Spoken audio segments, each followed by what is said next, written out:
A regular board meeting of the Board of Trustees of the McAllen Independent School District will be held Tuesday, October 8th, 2024, beginning at 5:30 p.m. at the Dr. Ricardo Chapa Boardroom Administration Building of the McAllen Independent School District, 2000 North 23rd Street, McAllen, Texas, 78501. Items listed on this agenda may be taken in an order other than as shown on this agenda. Unless removed from the consent agenda, items identified within the consent agenda will be acted on at one time. At this meeting, there may be discussion and action by the board on the issues and subjects listed as follows. Item 1, call the meeting to order. I have done so at 5:30 p.m. Item 2, a moment of silence. Please join me in a moment of silence.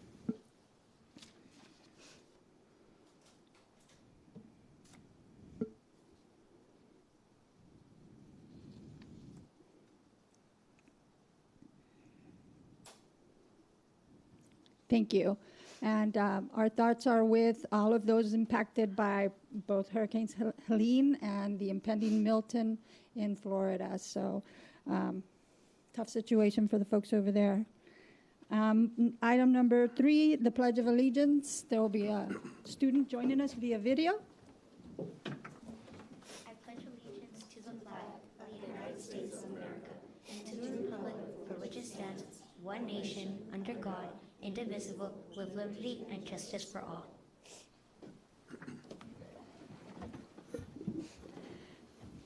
Okay. Item number 4, public comments. Thank you so much to all of you for being here tonight.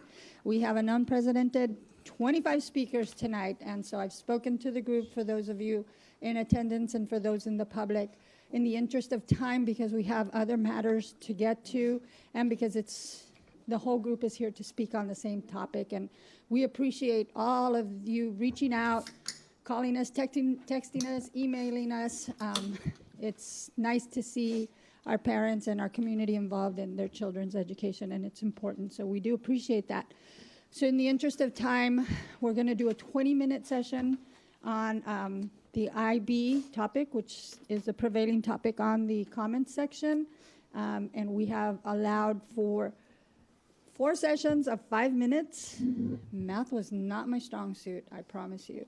But 4 sessions of 5 minutes, and we've already discussed with the group, and they've identified their spokesperson for those. But before we get to that, we have our first speaker on an unrelated topic of her own, Ms. Edith Garza. And I'm sorry. Oops. Here are the public comment procedures. Number 1, individuals who wish to participate during the portion of the meeting designated for public comment shall sign up at McAllenISD.org at least 1 hour prior to the start of the scheduled meeting. Number 2, an individual's comments to the board shall not exceed 2 minutes per meeting. Number 3, the board shall not tolerate disruption of the meeting by members of the audience. Thank you. Información a personas para comentarios públicos. Número 1. Las personas que deseen participar durante la parte de la reunión designada por comentarios públicos deberán registrarse en McAllenisd.org al menos 1 hora antes del inicio de la reunión programada. Número 2. Los comentarios de un individuo a la Junta no excederán de 2 minutos por reunión. Y por último, número 3. La Junta no tolerará la perturbación de la reunión por parte de los miembros del público asistente. Gracias. Okay. Karina, I'm sorry, Edith.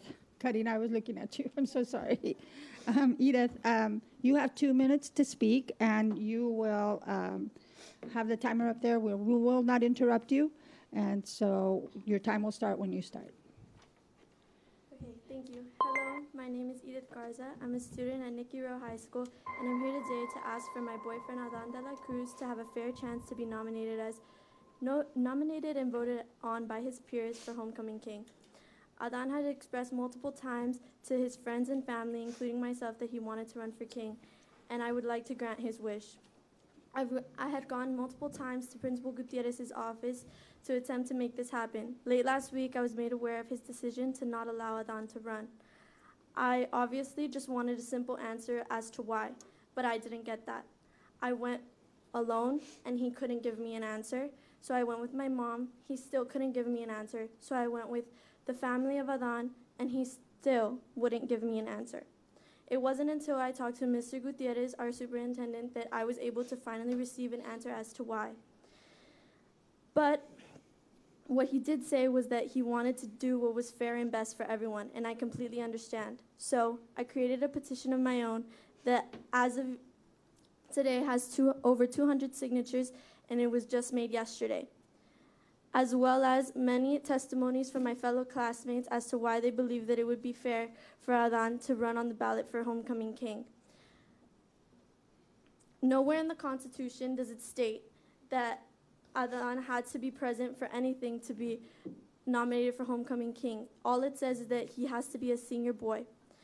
I'm asking that we make the best decision we possibly can for Adan, because he's going to be 17 years old forever. Everybody will get to move on with their lives and go on and be different things, but Adan won't.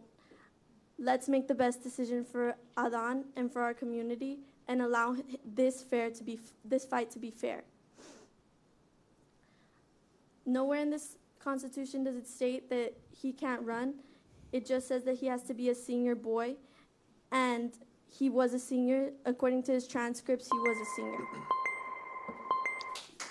Thank you, Ms. Edith. Thank you. Can I give you guys these? Natalie, I don't know, can she receive that? Or- Yeah. Yeah. We can have them. Thank you. Thank you, Ms. Edith Garza. Okay, folks, I know we've designated, so I'm going to allow the students, if you want to have your designated speakers come up, and when it'll be 5 minutes total for this first group. So, Natalie, are we sure that the timer will be? Yeah. Okay, so we've got that clarified, and you all can, if you would please state your name so that we know who we're speaking to, and we will not interrupt you. So, share your time as you need. Thank you. When you start, the timer will start. Okay, perfect. So, hello everyone. My name is Godi Menon. I would like to first start off this topic by saying thank you to the board for providing us an opportunity to speak. We greatly appreciate your service to the community and for us students to represent our concern regarding TOK, as this directly affects us juniors. We believe our stance regarding TOK is that it should start with the juniors, because these are the most primitive years of our life. We equip ourselves with research and writing skills that we carry with us throughout college, wherever we choose to go. If we branch out from Texas, if we choose to remain in Texas. In the IB program, it can be separated within the MYP and diploma program. The requirements of the two programs are two completely different things.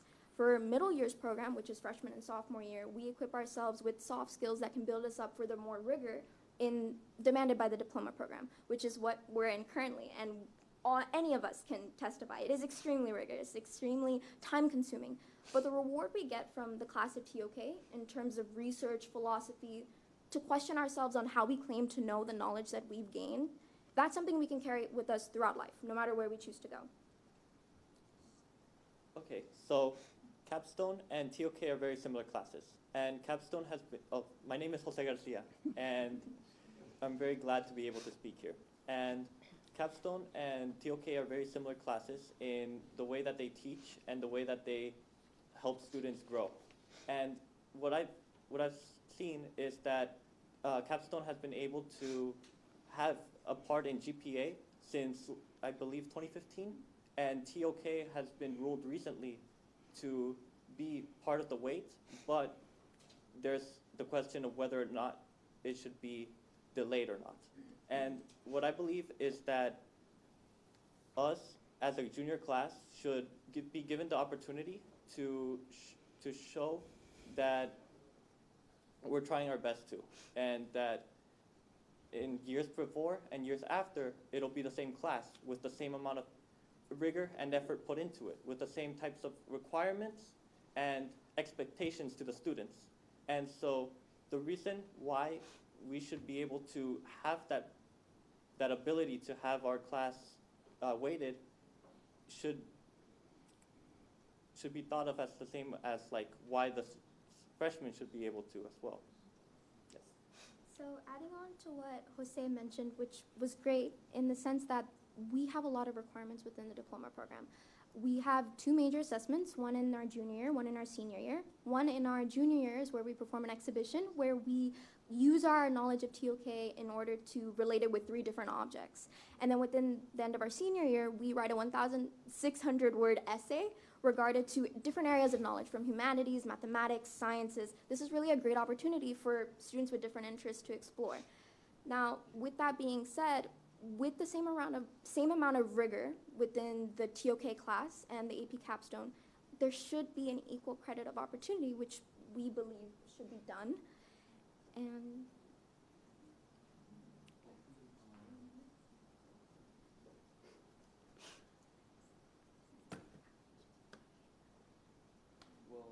yeah, just like essentially TOK just as a class itself is so helpful to us because it really just gives us a scope of how it's kind of honestly a philosophy class within itself. And as we know, most individuals are required to take a philosophy class when they get to college, and so it just is another addition to our college prep. And so TOK, by offering the opportunity to us, really broadens our perspective on life itself because it also teaches us how to think. You know, it's not your average high school class as well. And so I think just based on that perspective, it is really important for us as juniors to have a way to, for example, because the freshmen that are coming in are to come with the same perspective as us, so why not meet up as well? Yeah. And pretty much adding on to what Alex mentioned with TOK is that really by adding it on to our GPA, we get to demonstrate our growth as a whole. We don't come into the diploma program as the same students as we were in MYP. Any of us can say that, and any of the alumni leaving IB can definitely say that. So by adding it on to our GPA as juniors, we really get to see, leaving our senior year, how much we've grown. And 100% we can admit, we probably have not earned A's all the time, but that's okay, because that's a part of being a student. You're gonna fail at multiple occasions, but that's the part of being a student for life. You're gonna fail, but it's okay as long as you gain those lessons and take it with you no matter where you are in life. Just to conclude, I would like to say that TOK is an important component of our diploma program, and we would like to say that we want the juniors to have an equal opportunity as the capstone students as well. Thank you. Thank you for having me.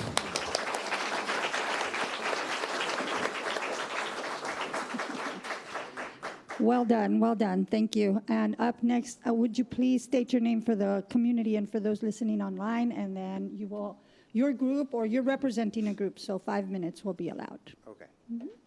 My name is Mark Braden. I'm a parent of an IB student, and I'm also a teacher. I teach physics and computer science. I think that the TOK course is a really important course and should be weighted.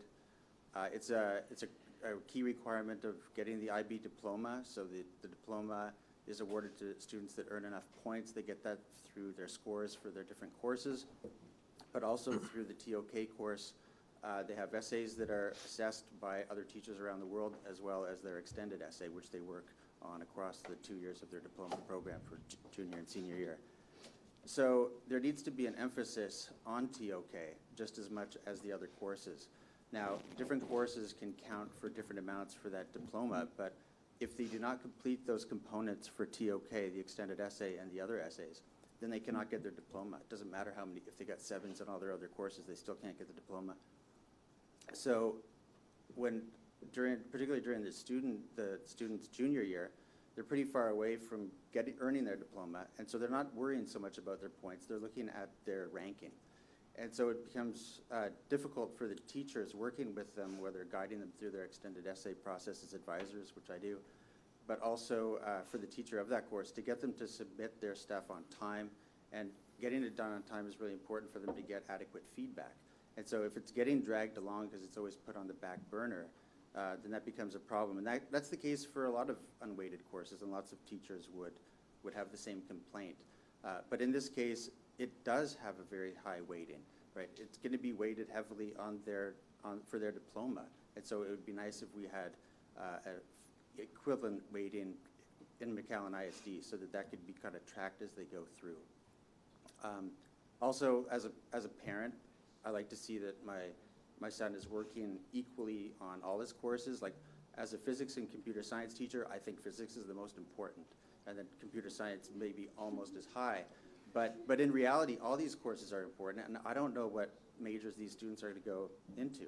And so it's important that they give them all a good try, and the emphasis on writing and critical thinking should be, throughout all of our courses. And I know in physics, we emphasize certain things and there's not enough writing, and we don't have time for enough writing. And so in this case, they get those opportunities, and they can incorporate physics into their extended essay if they want to, so they get an opportunity to do these things. In addition, like thinking about how weighting is used often as a way to say like how hard a course is or how rigorous it is. The TOK course is a rigorous course. And and I guess that's why TEA has decided that it can be weighted, and similarly the capstone for AP. So I think that's all I want to say about this subject. I've always been hearing from TOK teachers about the difficulty of trying to convince students its importance because it's so far away when it becomes finally assessed. And so this would make it much easier on them and help students earn those points and have a successful extended essay and other components of that course. Thank you. Thank you, Mr. Braden.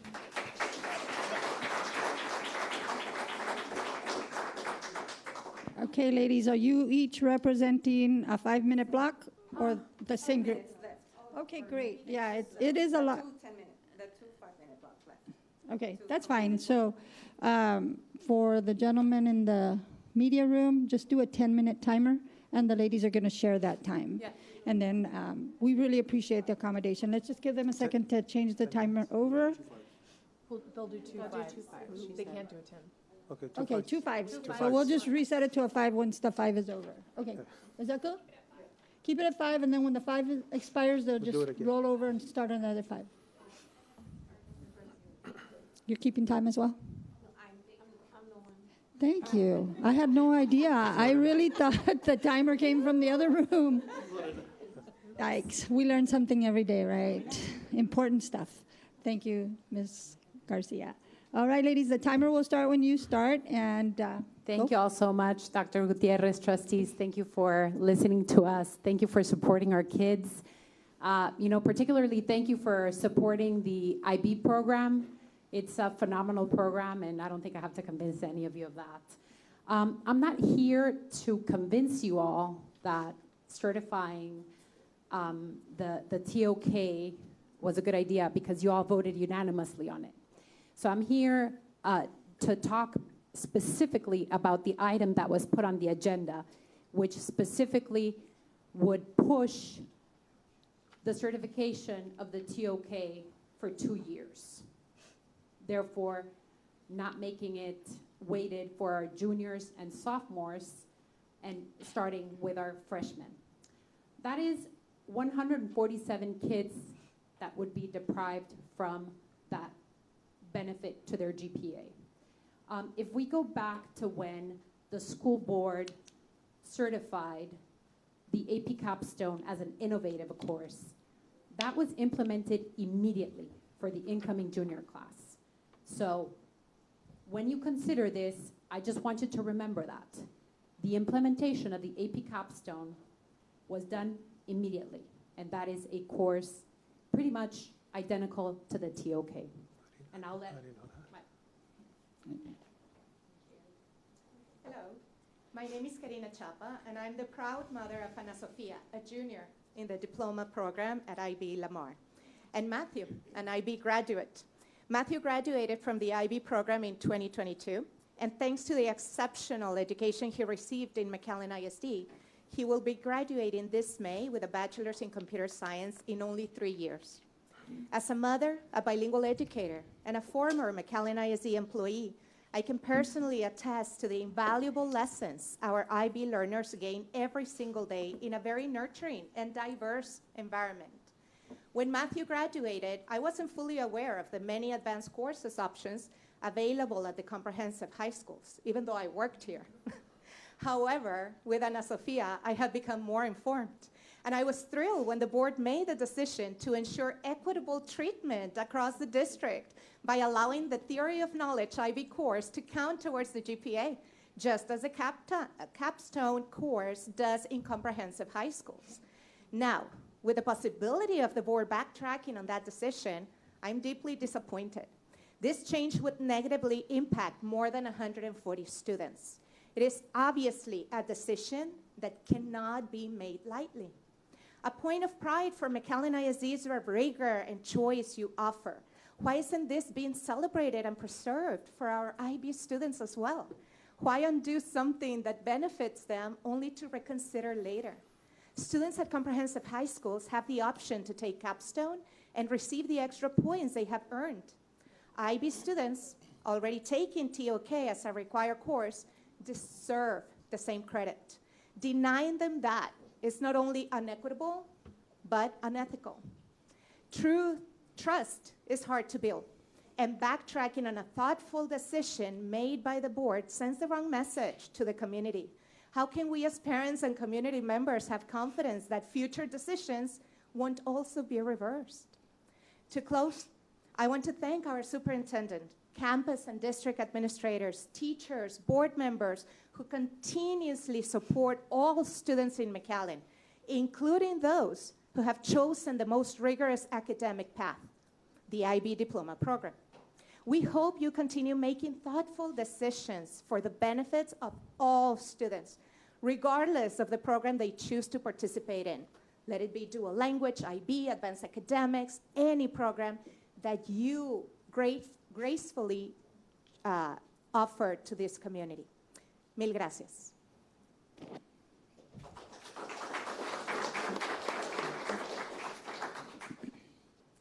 Well, I'm also the proud mother of another Ana Sofia. She's a junior at IB. And to conclude, because my fellow parents have already mentioned all, I want to respectfully ask the board to consider all students, including IB Lamar juniors and sophomores, when deciding their educational future. And please do not disregard the emotional impact this decision may have on our students who are as well represented by the McAllen ISD board. We are all part of this community, and we have a responsibility of being fair and equal to all. And I want to thank you for listening to all our concerns today. Thank you.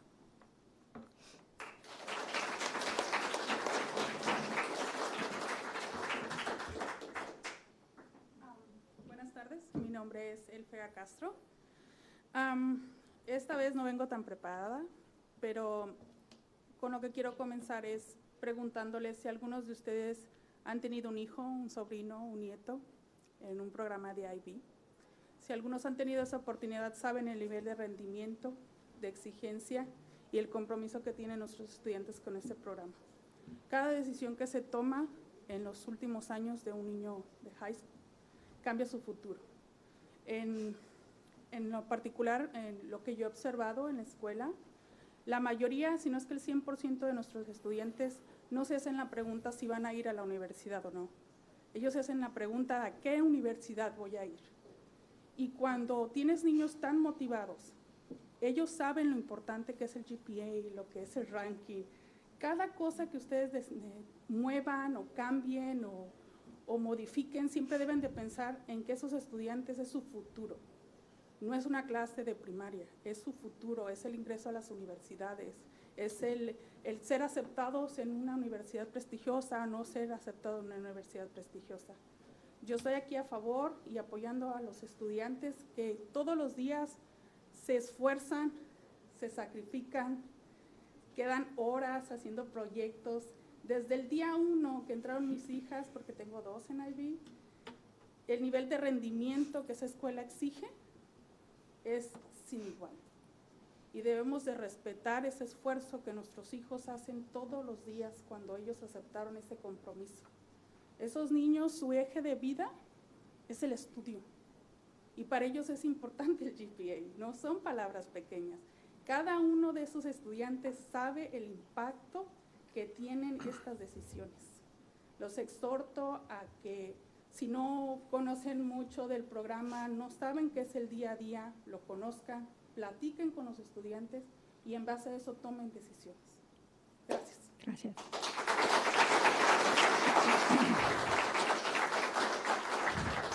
Okay, I'm here to translate Ms. Alfelga for those that don't understand Spanish, but she pretty much said that she's supporting the whole system, and for you all take into account that she's supporting the child at home, and that the GPA is very important for them in any decision that you all make in the future, and pretty much that's it.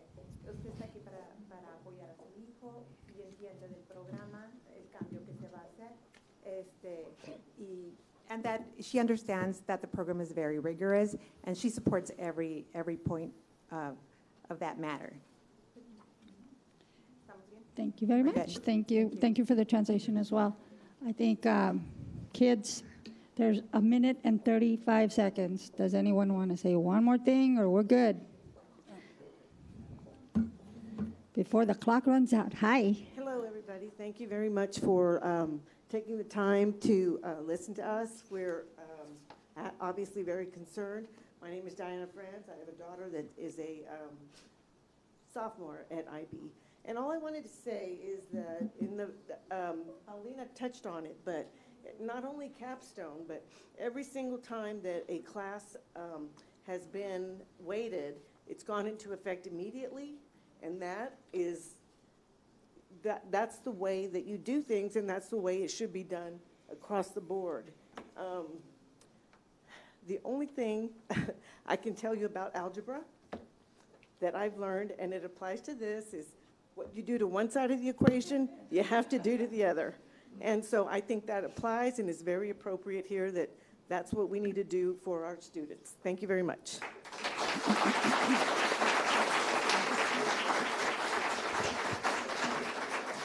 Thank you very much, everybody, for coming, and thank you for all the attention to this particular project. And so with that said, we will stop the timer. I think that was it on our public comments, and we appreciate the consideration on the time.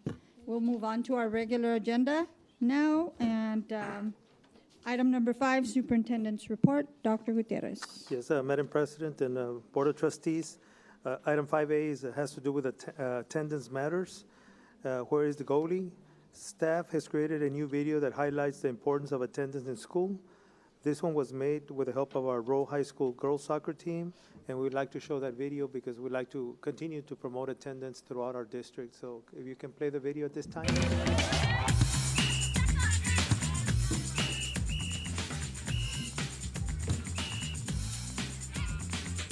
The key to unlocking success starts with attendance. Attendance matters.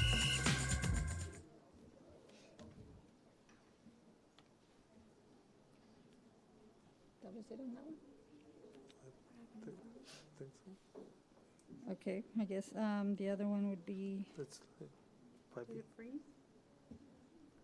Is it? Did it freeze? Did it freeze? That was it? That was Okay. it? Okay. That was item number 5B, McAllen ISD, Sames Auto Group promoting perfect attendance. Dr. Gutierrez. A strength of McAllen ISD rests in its partnerships, and now Sames Auto Group has teamed up with McAllen ISD to promote perfect attendance. We have a short video of this announcement, and this is one of our partners, Sames Ford, has decided to raffle a brand new car for students who have perfect attendance and will be eligible at the end of the year to have a chance of winning this car. And so we had a nice ceremony at Sames Ford, and we'd like to show the video on that. We're really excited to launch a partnership with McAllen ISD. This program is called the Sames Drive for Education program, and it's an initiative in which we partner with a school to promote perfect attendance. So students have the opportunity to win this brand new Ford Escape from Sames McAllen Ford with their attendance voucher. So every 6 weeks, if they have perfect attendance, they'll receive a voucher from their high school, and they bring that voucher into Sames McAllen Ford, drop it in the box. At the end of the school year, we'll draw finalists. After the finalists have been selected, and they'll receive a special award from us. But at the end of the school year, then we'll draw one lucky student to win this beautiful car. Well, it's always great to have our business community partner with our school districts for the benefit of our kids. We can't do this alone. To promote a perfect attendance and to win a new car says a lot about Sames Ford that they're committed to working with the school district. They're committed to our kids. It's going to be a great partnership, and I know that this is going to promote better attendance throughout the year. And at the end of the year, I'm looking forward to see who's going to win this brand new Ford car that's going to be given to one of our students for perfect attendance. So students out there, come to school every day, have perfect attendance, because you have a chance to win a car at the end of the school year.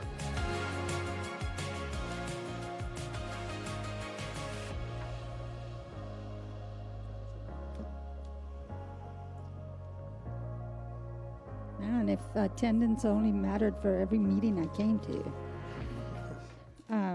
Item 5C, we've got the facts. Dr. Gutierrez. The district has started a new series which highlights some of our top facts and points of pride about our district.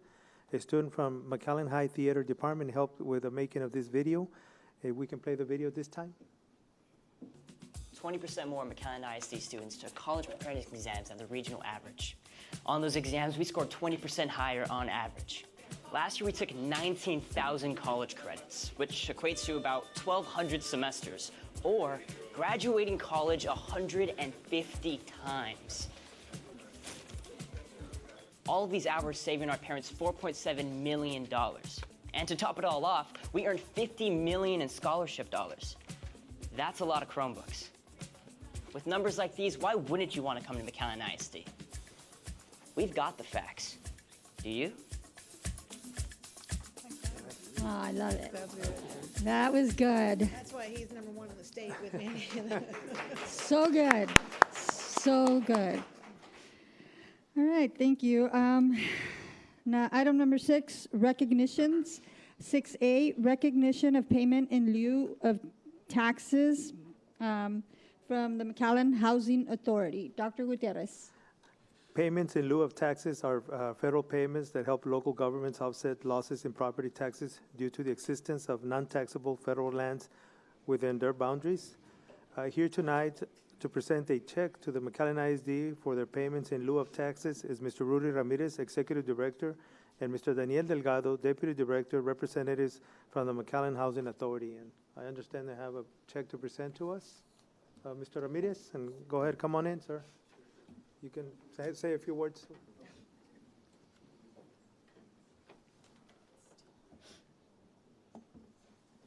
Good evening, Dr. Gutierrez, Madam Chair, fellow trustees. My name is Rudy Ramirez. I'm the Executive Director for the McAllen Housing Commission.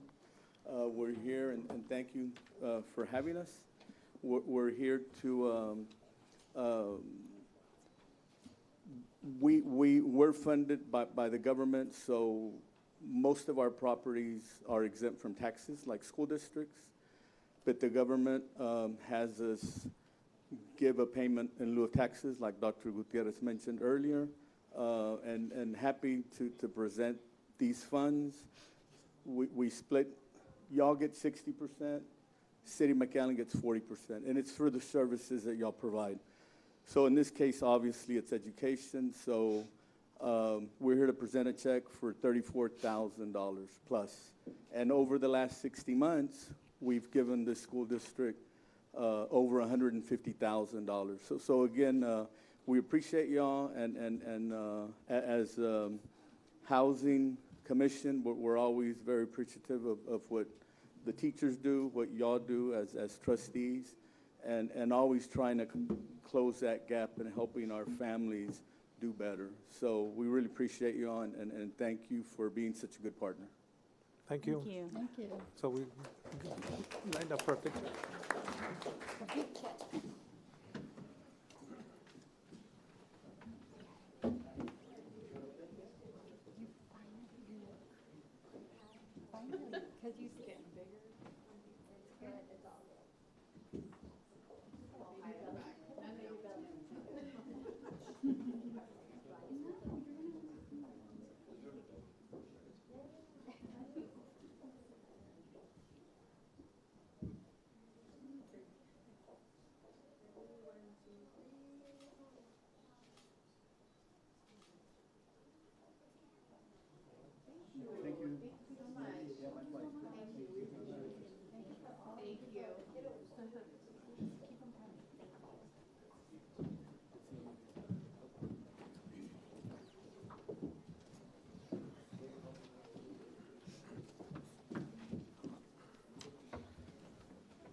Item 6B.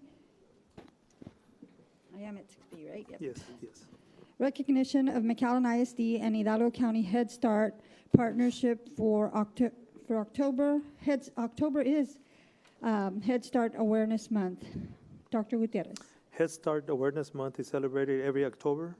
It is time to recognize the impact of Head Start programs on children and families and to bring awareness to their work. Ms. Jeanette Nino, Associate Superintendent for Instructional Leadership, will share more information, and Mr. Mark May will introduce district staff and Head Start partners joining us this evening. Go ahead, Ms. Nino. Thank you. The National Head Start Association is proud to announce Head Start Awareness Month in October. This countrywide celebration highlights the enduring national commitment to breaking the generational cycle of poverty by providing access to critical early childhood education and to support families in need. And we're proud that the Hidalgo County Head Start partners with McAllen ISD to ensure the best experiences and opportunities from a very early age. Thank you, Dr. Gutierrez. Moving over. We're going to join you over here for a picture, so. Okay. Joining us first, Executive Director from Head Start is Irma Peña. We'll come down behind you.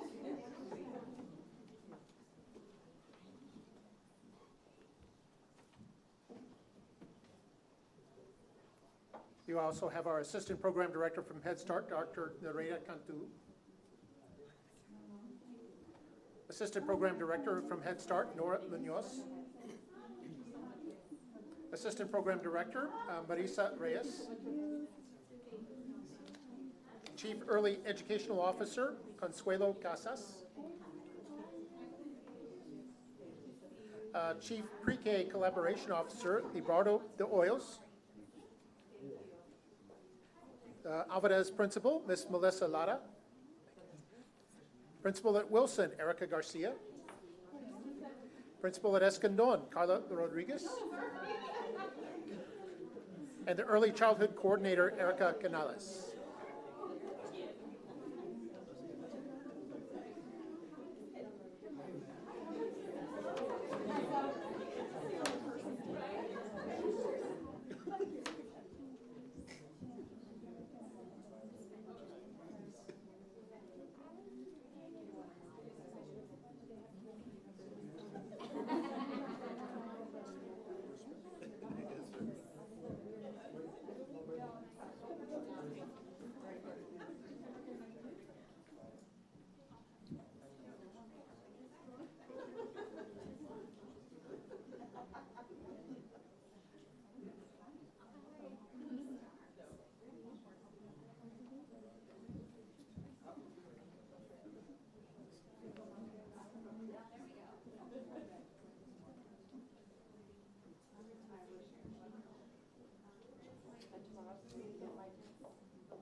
Should we just stand there while the principals are finished? And then I'm going to sit here and read the proclamation, and then I'll I'll join you. Okay, I'll stay here with you so I can read my part too, and then. Okay, very good. All right, folks, thank you very much. Thank you to Head Start. A tidbit that I shared with everybody. My parents' names were Irma and Antonio Peña, and the Head Start director is Irma, and she's married to an Antonio Peña, and I have a brother Antonio, and she has a son Antonio, so weird. It's like having my whole family in one room. Proclamation time. Item number 7A, recognition of Texas Governor Greg Abbott's proclamation regarding Principals Month, which is October 2024. Dr. Gutierrez. October has been designated Principals Month. McAllen ISD honors our principals and to be commended for the invaluable role they play in our educational system and in our future. Mr. May will introduce our principals, and Ms. Sofia Peña, our board trustee, president, will read the proclamation. This item is for information purposes only. You want to read the proclamation? Let's bring the principals in, and then I'll read the Okay. proclamation so they can be present. All right.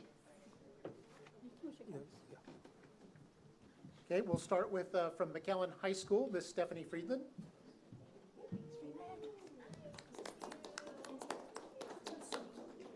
And from the Achieve Early College High School, a Blue Ribbon School, Miguel Carmona. From Morris Middle School, Rebecca Bechtold. From Travis Middle School, Aaron Gracia. And from Fields Elementary, Teresa Tredla.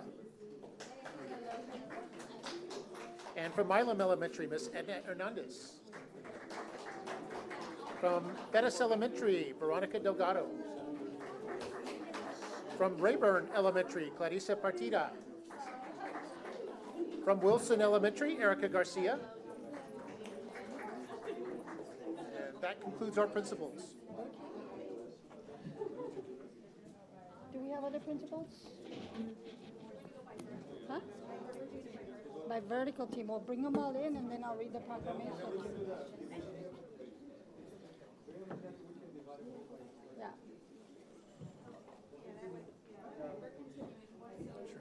And continuing with our next vertical team from the ING Center, Fernando Gutierrez. From Brown Middle School, Manuel Garcia. From Cathy Middle School, Miguel Herrera. And from Escondón Elementary, Carla Rodriguez. From Roosevelt Elementary, Rachel Montgomery. From Nicky Rowe High School, Alfredo Gutierrez Jr. From Fossa Middle School, Nora Trevino. From De Leon Middle School, Ignacio Alanis Jr. From Alvarez Elementary, Melissa Lara. And from Garza Elementary, Nancy Valenzuela. And from McKee Hendricks, representing is Assistant Principal Rachel Villanueva. From Sanchez Elementary, Veronica Rodriguez. And from Seguin Elementary, Juan Nevares.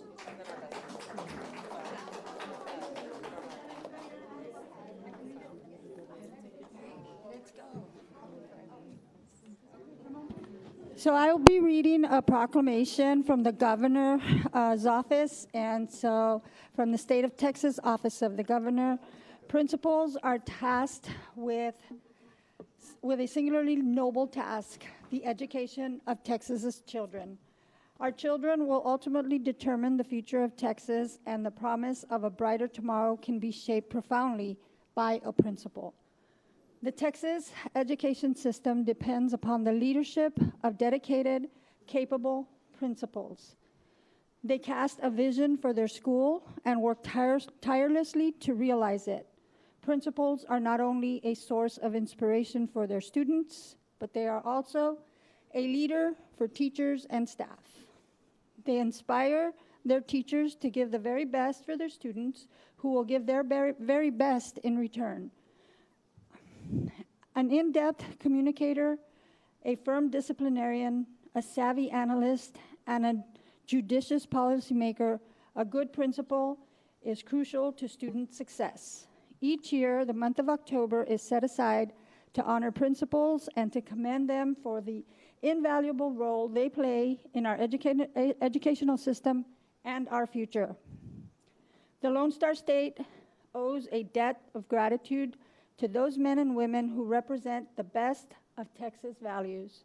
At this time, the governor encourages all Texans to educate themselves about the contributions principals have made to our great state. Principals strive for excellence will ensure that our future will be better and brighter for all. Therefore, Governor Greg Abbott does hereby proclaim October 2024 to be Principals Month in Texas, and to urge all Texans to observe the occasion with appropriate ceremonies and activities. In testimony whereof, he assigned his signature to this proclamation in September of 2024. Congratulations and thank you, principals, for all you do.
We need to move over that way. No. Hopefully things work out. Unless you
There she is.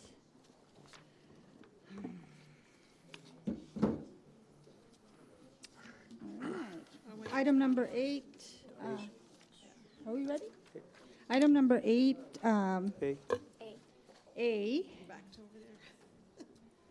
Recognition of donation of impact turf in green for the 3 high school weight rooms from Doctors Physical Therapy and Sports Institute. Dr. Gutierrez. Doctors Physical Therapy and Sports Institute, Dr. Andre and Anissa, would like to donate to the 3 high schools' weight rooms, 12 feet by 86 feet of impact turf. Per unit, the value is $10,406, so the total donation will be $31,218. Mr. McClenny, our athletics director, will accept the donation and provide more details, and we're recommending action on this item. Mr. McClenny? So move. Second. I have a motion by trustee Aliceda and a second by trustee Rivera. All those in favor signify by saying aye. Aye. All those opposed, same sign. All those opposed, same sign. Motion carries 6-0. Thank you, trustee Regalado, for joining us online. We see you. There you I guess go. we'll go ahead and let them be introduced first. Yes. Right, Mark? Yeah.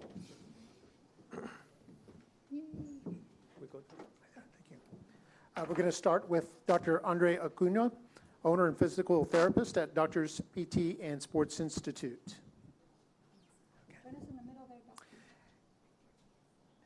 Also coming in is Dr. Anessa Alna, owner and physical therapist at Doctors PT and Sports Institute.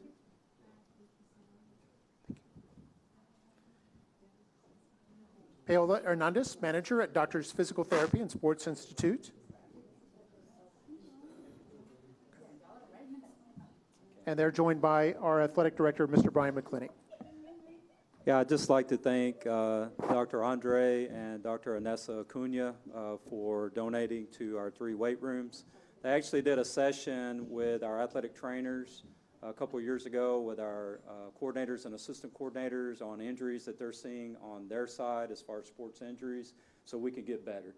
And I went to them, and they were ready to go. Dr. Andre is a Memorial grad, and Dr. Anessa is a McAllen grad. So a house divided this week, right? So we want to thank them for their hard work and dedication to all of our kids in the community, all of our community, and also giving back to our 3 comprehensive high schools, which is going to take our weight room and our strength and conditioning program to another level. So thank y'all.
Floor is all yours, Doc.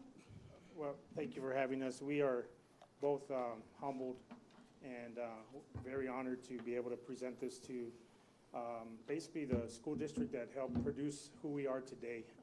We stand here as a family and a small business that is here within the community, and we are very strong on feeling that we have to use innovation and research and science to help move forward the athletic department that the strong powerhouse that the school district of McAllen has provided for so many years. And so we stand firm on giving back and stand firm on using the resources and the knowledge that we have to give to our community. When Mr. McClenny had proposed this idea to us on, I think it was on a Friday evening, I said, it's a wonderful collaborative opportunity. I said, but let us go ahead and speak about it. We'll pray about it, and I can get back to you. And I asked him, when would you like to have an answer? He says, I'll call you Monday morning. I said, well, I mean, you know, maybe we can give a little bit more time here. But you know, we prayed on it, and the 3 a.m. voices that kept speaking to us was about planting seeds and not to be weary about growing and planting good seeds, right? And so Mr. McClenny hit the nail on the head when he said, I know you understand how many hundreds of athletes this is going to benefit in the future, and that's what we want to be able to provide. Is, you know, we don't care to physically put our hands on every athlete in the valley, but if we can just spread it in any other way and in any other manner, the reduction of injuries is going to be there. The ability to not only on the physiological aspect of the body, but the ability of the musculoskeletal system to benefit, the nervous system to benefit, you know, less impact on joints when these kids are in the weight rooms training, doing their functional mobilities and doing their stretches and strengthening. I mean, it goes beyond words, and I'm just excited. We're excited. So we're glad that you guys accepted this, and we look forward to opportunities in the future to see the development of many of our young, you know, community and, you know, the legacy we're building for the youth. Thank you. Thank you. Thank you so very much.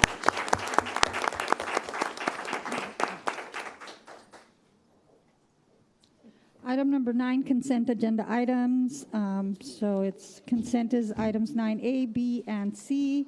I need a motion, folks. Madam President, I move we... Move to approve 9A through C. Second. I have a motion by Trustee Regalado and a second by Trustee Aliceda. All those in favor signify by saying aye. Aye. All those opposed, same sign. Aye. Motion carries 7-0.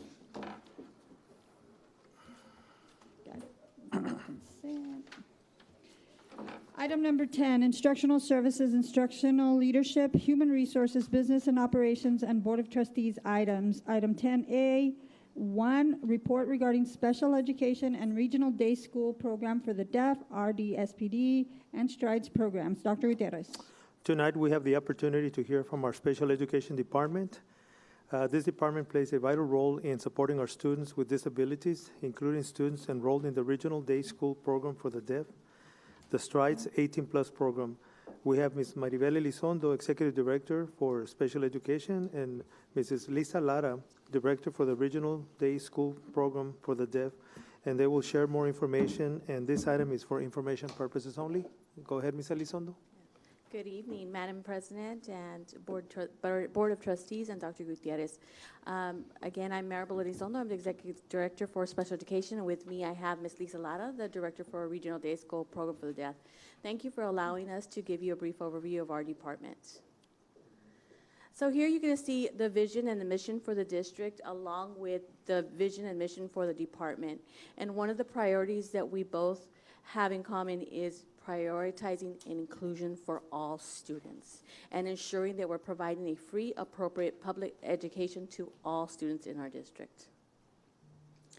Here you see the different logos and mottos for our special department, including the RDSPD and our STRIDES 18+ program. Currently, we serve 3,424 students in special education. 1,320 have dyslexia and are identified under special education for specific learning disability. We have 55 students who have our IEP continuers, and the primary disability that we have through our department is served through learning disability with 1,494. With our 18-plus program, we have 54 students being served in that program. Out of the 54 students, we have 27 that are paid employed students. That's big. We have a partnership with STC where we offer floral design, cake decorating, and so many more classes. And those are the classes that are building the skills for our students to have workforce readiness goals and go out into our community to be productive.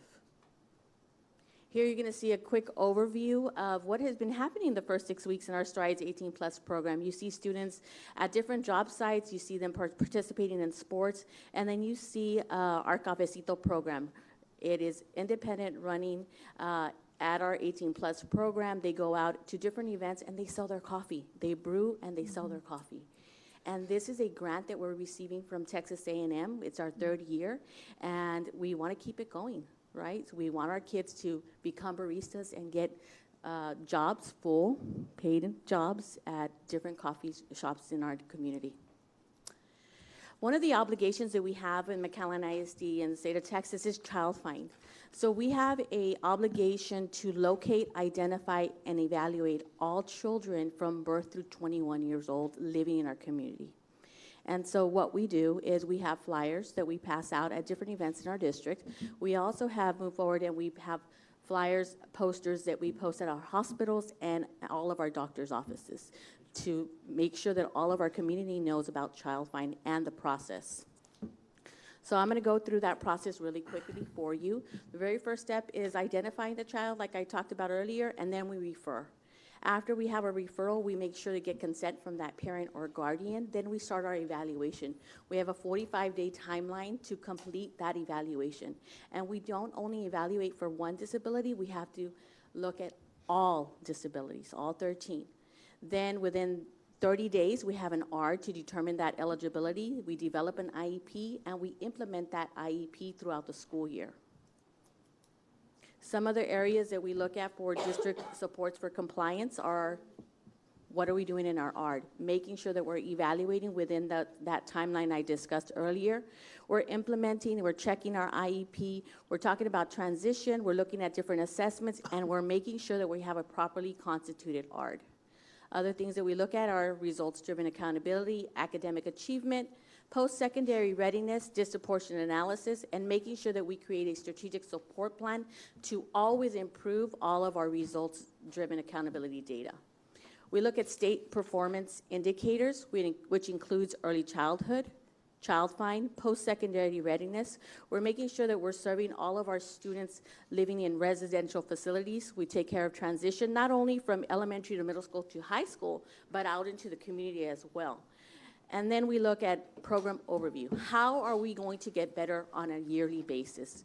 We provide a self-assessment where we get parent data, staff data, and we collaborate on, again, creating a plan to improve for the next school year. Other items that we take care of are maintenance of effort, SHARs, scheduling supports, staff development, CCMR, due processes, and TA complaints. We have joined our district network of supports where we provide campus support that, at our campuses for Tier 2 campuses and Tier 3.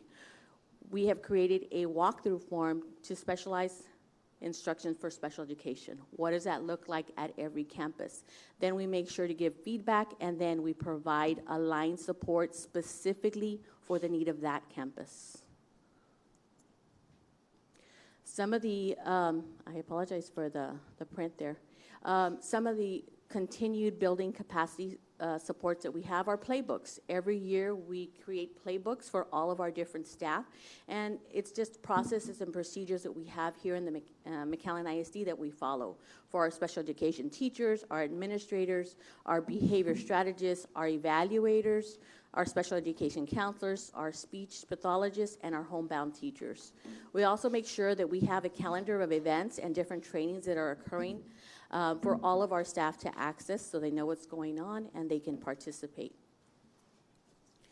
Other ways of providing support are we making sure that we meet with all of our staff on a monthly basis to keep them informed of any updates. We also make sure to review all of our folders for evaluation on a weekly basis, again, to ensure that we're meeting that 45-day timeline for that student. We continue to provide crisis prevention trainings, not only to our special education staff, but to our bus drivers and our police officers throughout the year. We not only provide support to our staff, but we continue to provide support for our parents. These are different events that occur throughout the year, different trainings based on that parent survey that I talked about earlier. And one of the biggest things was looking at their data. What does a STAR data look like, report for each of my kids, or what does an EOC data look like? And one of the big things that we're focusing right now this month is there is a grant of $1,500 that every parent can apply for from TA, free money, that they apply, TA grants them that money, and then the parent can buy free resources for their child to use at home. This is huge, $1,500, free money. So that's what we're focusing on right now with our parent meetings. Not only do we provide parent support, but we also make sure that we have district and community awareness. We have different events that we have throughout the year. This month we're celebrating Down Syndrome Awareness Month, and we just celebrated by rocking our socks yesterday. And we have different events coming up, autism awareness. We have transition meetings to make sure that we're educating not only our parents, our district, and a community. At this time, I'm going to go ahead and hand it over to Ms. Lisa Lara so she can talk about the Regional Day School Program for the Deaf. Good evening, trustees, Madam President, Dr. Gutierrez. I only have 2 slides, but I'm so excited to be able to talk to you all about our program. So we are the Regional Day School Program for the Deaf, and we have been in McAllen ISD since the very beginning in 1979 when the state needed a district to step up. Dr. Rodney Cathy accepted our program into the district, and we've been here ever since. So we take great pride in being with McAllen ISD. We have 24 school districts that are members of our shared service arrangement. We cover districts from Roma to Mercedes. 3 counties, we have Hidalgo, Cameron, and Star. We have Santa Maria in Cameron County that we also cover. So we work with a lot of different districts. Our continuum of services include our parent-infant program. We provide services at home to the parents of children ages 0 to 3. And we have itinerant services, so we have teachers of the deaf that drive out to the districts to provide those services to the students at their home campuses. They don't have to be removed. They stay at their home campus at their district. And then we have our cluster site services, and those students take that ride every day from wherever they come from Roma, from Mercedes, and everywhere in between, and they come to receive their services and get educated at McAllen ISD. And we have 4 campuses. We have our oral program at Roosevelt Elementary. We have Escandon Elementary, Brown Middle School, and Memorial High School. Our services include, like I mentioned, our oral services, and then we have in our cluster site services, we offer mainstream, inclusion, resource services, Deaf Plus for our students that have multiple needs, and then we have our 18 plus services as well for those students that stay the remainder of the extra 4 years. I do want to mention really quick, because I'm just so proud of our staff and our program. Last year, we had 6 babies in our parent-infant program, and on average, that's as many as we get. We've been working so hard on awareness and advocacy and just getting the word out there about our program. We just celebrated Deaf Awareness, and we had our 3rd annual Deaf World event. We had over 350 people participate. That was very exciting. And we currently have 18 babies in our program, which is huge, and we have 2 pending referrals, so we're almost at 20. And that's just so important for us to be able to close that gap in language acquisition, language development, so that they can have a fair chance when they actually start school with the other children.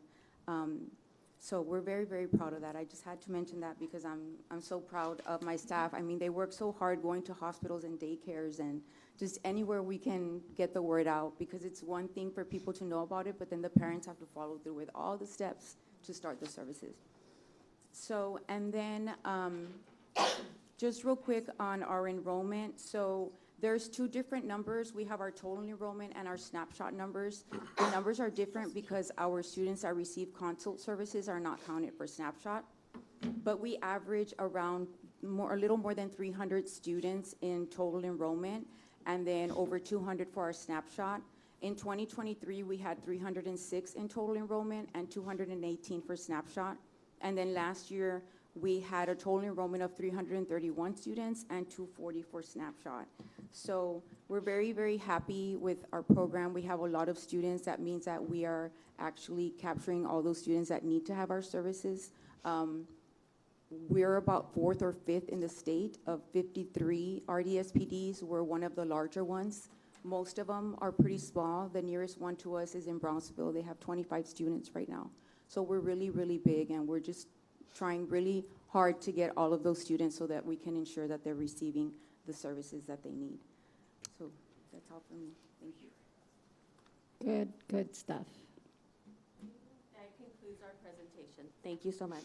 I'd like to say one thing. Thank you so much. You forgot to mention that you also provide online sign language courses for public safety, for law enforcement, for the general public. I've enrolled in it, and so I think that's an additional thing that they offer for the community, for first responders and things of that nature. And so really, really proud of this program and all that you do. And I know that it's hard to take everybody in and that there's requisites, but I do want to thank you for always making that extra effort to take in all of our kids that need and want to be part of this program, because it's so important. And of course, it's a community that's near and dear to all of us as a board. And so you've got our support, and we're so very proud. It really sets us apart from the other school districts. And I, for one, and I think I speak for the rest of the board, thank you and your team and your staff and everybody that from our team that helps to support that program, because it's phenomenal. Thank you. Thank you very much. Thank you. I guess. Thank you, ladies.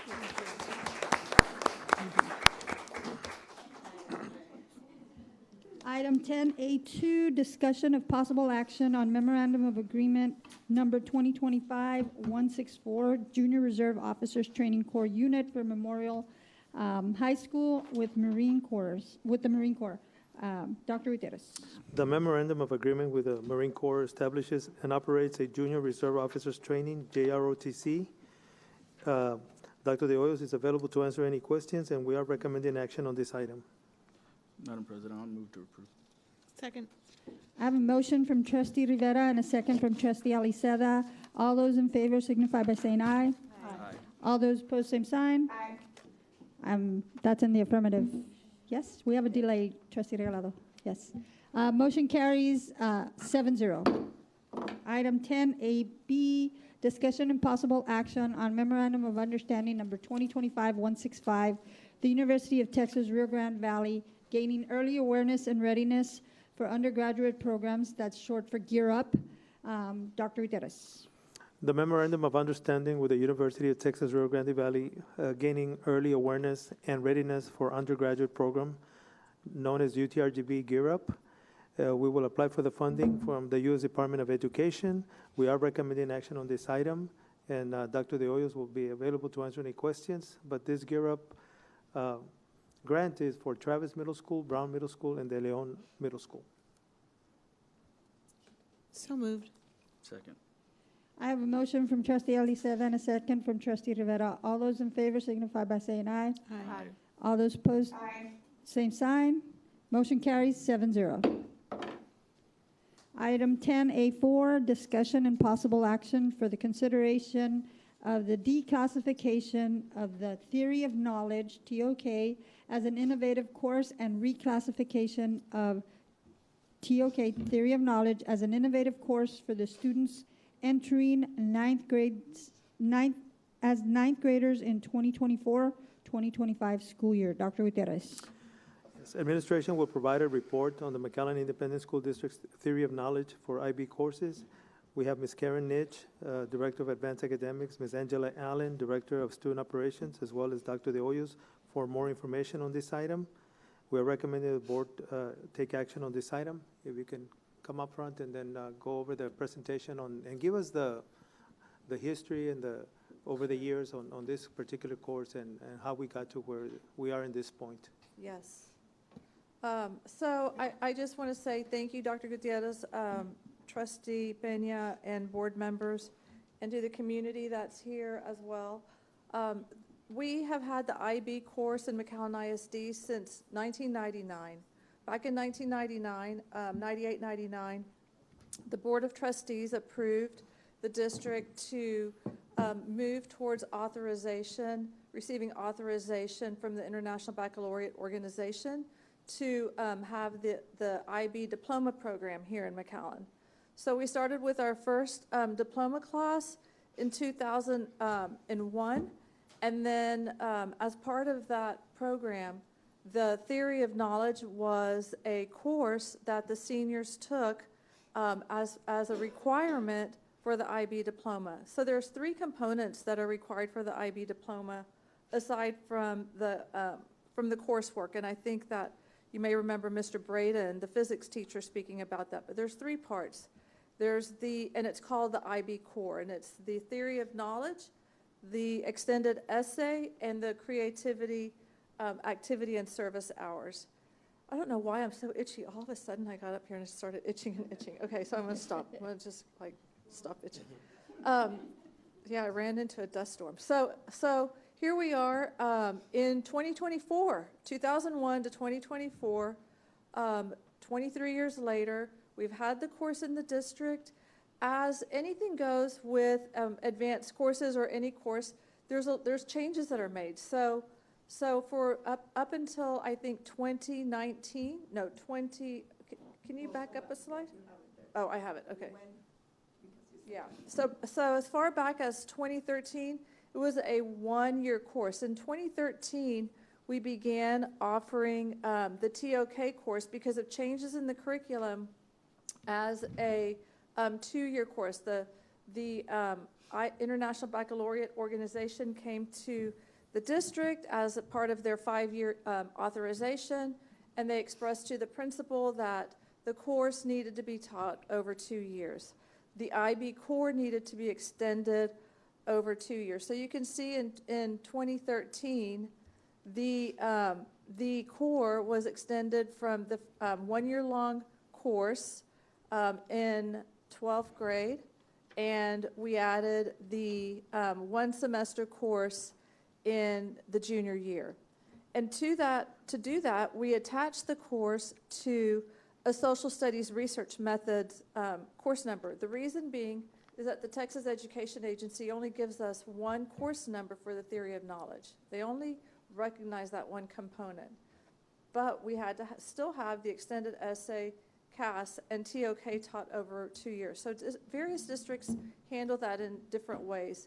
So because at that time, most of the extended essays and the work was being handled through the social studies courses, the theory of knowledge course 1 for the juniors was attached to the social studies research methods course number. Then we go to 2019-2020. TEA opens up the course code master, which is the TSDS PEIMS numbers, and so that we can't offer any courses unless we have a course number. So TEA opened it up. They were reviewing courses through CTE, and people make decisions. They took the IB, 3 IB courses, 2 business classes, and TOK, and made them innovative courses. Why did they do that? Because they didn't necessarily align to a content area in the TEKS. Okay, so the business courses didn't align to any of the CTE courses.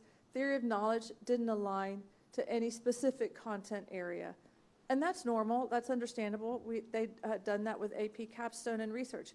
For years, when the College Board was trying to get AP Capstone and AP Research approved, they tried to have it first approved as English courses, then it was math courses, social studies courses. And so then it went over into innovative courses. So it just felt normal that they would do that. What wasn't normal was that we weren't alerted. So the decision was made in 2019, 2020 at a state board meeting, and it wasn't even in the minutes that it had happened. We figured this out in 2022, 2023, when we opened up the course guides and we were looking at the various courses and doing a review for the curriculum bulletin. So what happened in 2020, 2021, 2022? That was COVID. So everybody was at home, and things weren't necessarily happening at TEA like they had been before. In fact, a whole lot of TEA is still working at home. So at that time, it was not, it didn't come to our attention that it was now an innovative course. So Angela? Hi, good evening, Madam President, Board of Trustees, and Dr. Gutierrez. I'm here to speak to what we call the course codes, right? So, that information regarding course codes is whenever we assign a course and we're offering a course in the district, we assign what is called a course code, previously known as a service ID. So TEA offers us a list of course codes, and we use those codes to assign the course code that is reported for students in PEIMS for course completion. So anytime a student completes a course, that is reported to the state of Texas for course completion, and then that course is recorded on the student's AAR, Academic Achievement Record, otherwise known as transcript. So when we have an innovative course, TEA says we must bring it to the board to get approved, not necessarily so we can offer the course, but so we can put that course on the transcript and award state credit for the course. We can still offer the course, but the course then would become a local credit course, and that course, local courses are typically not accepted by other institutions. Okay, so it is really, if a student transfers from our district to another district, it is really up to that district whether or not they would accept a local credit course. Most do not. Okay, so the purpose of assigning this course, what TEA assigned it as an innovative course, is to bring it to your attention and approval so that we can provide the students with a state credit on their transcript.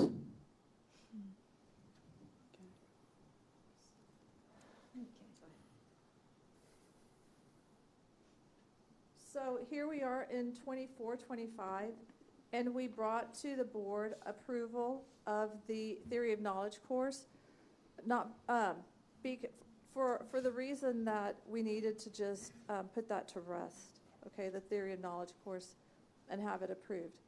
I do want to explain that we did contact the Texas Education Agency. In fact, I just contacted them again yesterday, and I still haven't heard a response. But we did ask, do we need to have board approval again, since we had initial board approval when the course was an international baccalaureate course? And so the staff at Texas IB Schools, who is our representative for IB, said, no, you don't need to worry about it. It was statewide. It wasn't just us. It was all the programs. You don't need to worry about it. You already had it approved. Just keep teaching it. But we felt here in McAllen, and then I did contact TEA last year, and then Angela and I talked, and the decision was made that we would bring it to the board for approval.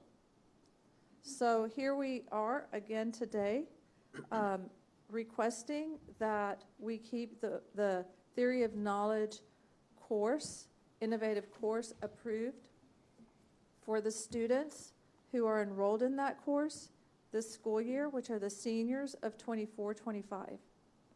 The Theory of Knowledge course, one course, which is the junior level course, does not need board approval, because we have that course linked to humanities course. So in doing this review process, we understood that we needed to change the Instructional Service Division with recommendation from the core content coordinator said, you should really try to find a new course for Theory of Knowledge 1, okay, because it's not applicable for your course any longer because it's not primarily a social studies course.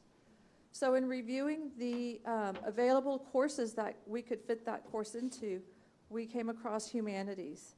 And the humanities course is a multidisciplinary, transdisciplinary course. You can do a study in a variety of areas.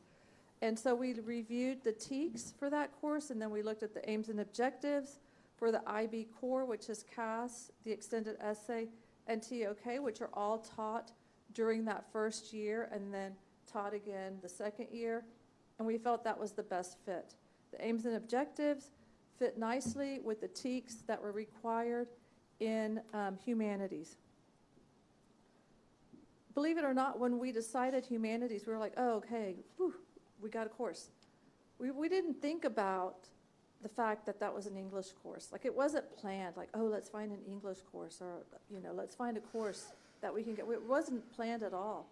In fact, when we realized it, we were like, oh, it is weighted. It's going to be weighted because it is an English course. And so from that point on, it was to be weighted. The decision was that it would be weighted TOK 1 this year because we weight courses that are advanced courses, and then TOK 2 would then follow suit the following year. And so that's where we stand. There's nothing to hide. We received so many questions, and we're happy to answer any and all questions that you have or that anybody in the community has. We talk about, I liked what that one parent said about the algebra equation. Do you do for one side of the equation that you do for the other? And that's really been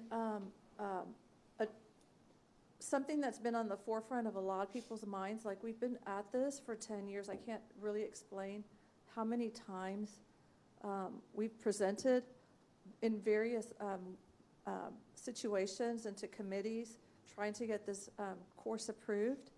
And I just am so appreciative that Dr. Gutierrez has provided his leadership, Dr. Rosalba de Hoyos, Jeanette Nino, the board members, y'all have all provided leadership in asking so many questions and insisting on so much research that we've really clarified clearly what this course is about and why it should be weighted.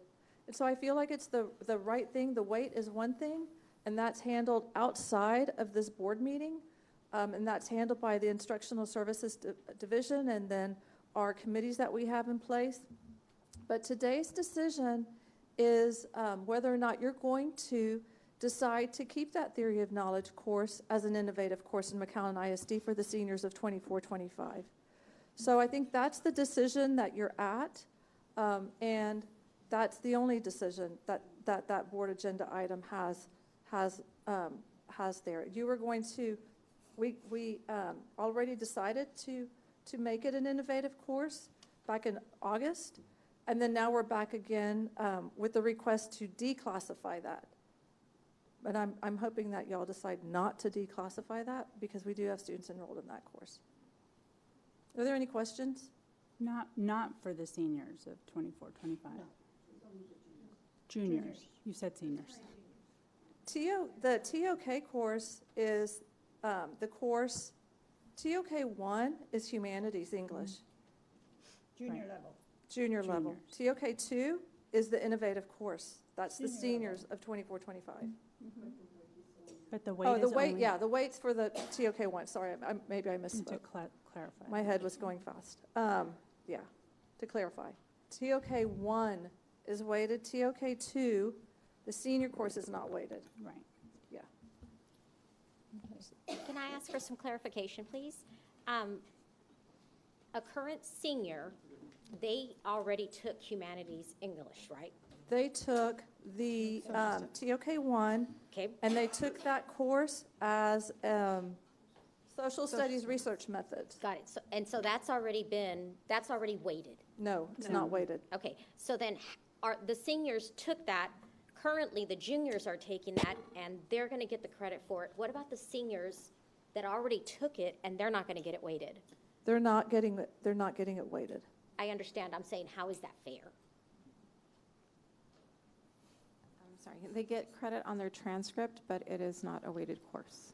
I hear you. For that group. I'm just saying, how is that fair? Well, so the Theory of Knowledge 1, which was decided this year, would be connected to the Humanities course, which is an English course. That course does get weighted because it's an English course. The social studies research methods, like really and truly, if we could go back in time, you know, it could have been weighted. That's what was the request always was, weight it, but it wasn't. And so now we just have to, we don't have to, you can do whatever you want as a board, but we're not here to make that decision on the weight. That's an instructional services decision. You can direct us to make that decision outside of this meeting, but the course was the social studies research method, which had been decided year after year after year, it would not get weighted. And then the TOK course, which was an IB course and an innovative course, would not be weighted either. So in discussion of the weight begins with that cohort that's in the class right now, the juniors, and then will extend into the TOK to their senior year. That is the plan. But of course, as board members, y'all can direct us to go look at it again. But and I think that's where people are saying it, the retroactive credit. We're not doing a retroactive weighting of courses. All we're here for is just to ensure that the TOK innovative course for the seniors is an approved course. So For the juniors. So I think just No, the innovative course for the seniors. Innovative is, making it innovative doesn't give it the weight. No. Right, so So it it's will not be weighted for seniors, but juniors will be. So I think to clarify, the social studies research methods was not necessarily considered by the district as a core course, whereas humanities is considered a core course. And because humanities is considered a core course, according to EIC local policy, we weight core courses. So being that we just recently changed the TOK year 1 to be a humanities course, which is under English for graduation requirements, that makes it considered a core course, if you will. And so for the purposes of core courses, we do assign weight to those courses. But in previous years, because it was the social studies research methods, that one was not necessarily considered as a core course. Does that? Yeah. What about the argument that TOK is a fluff class?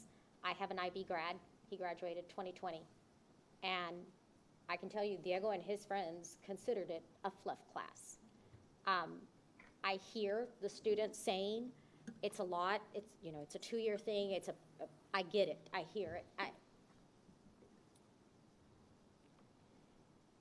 So when did your son graduate? 2020.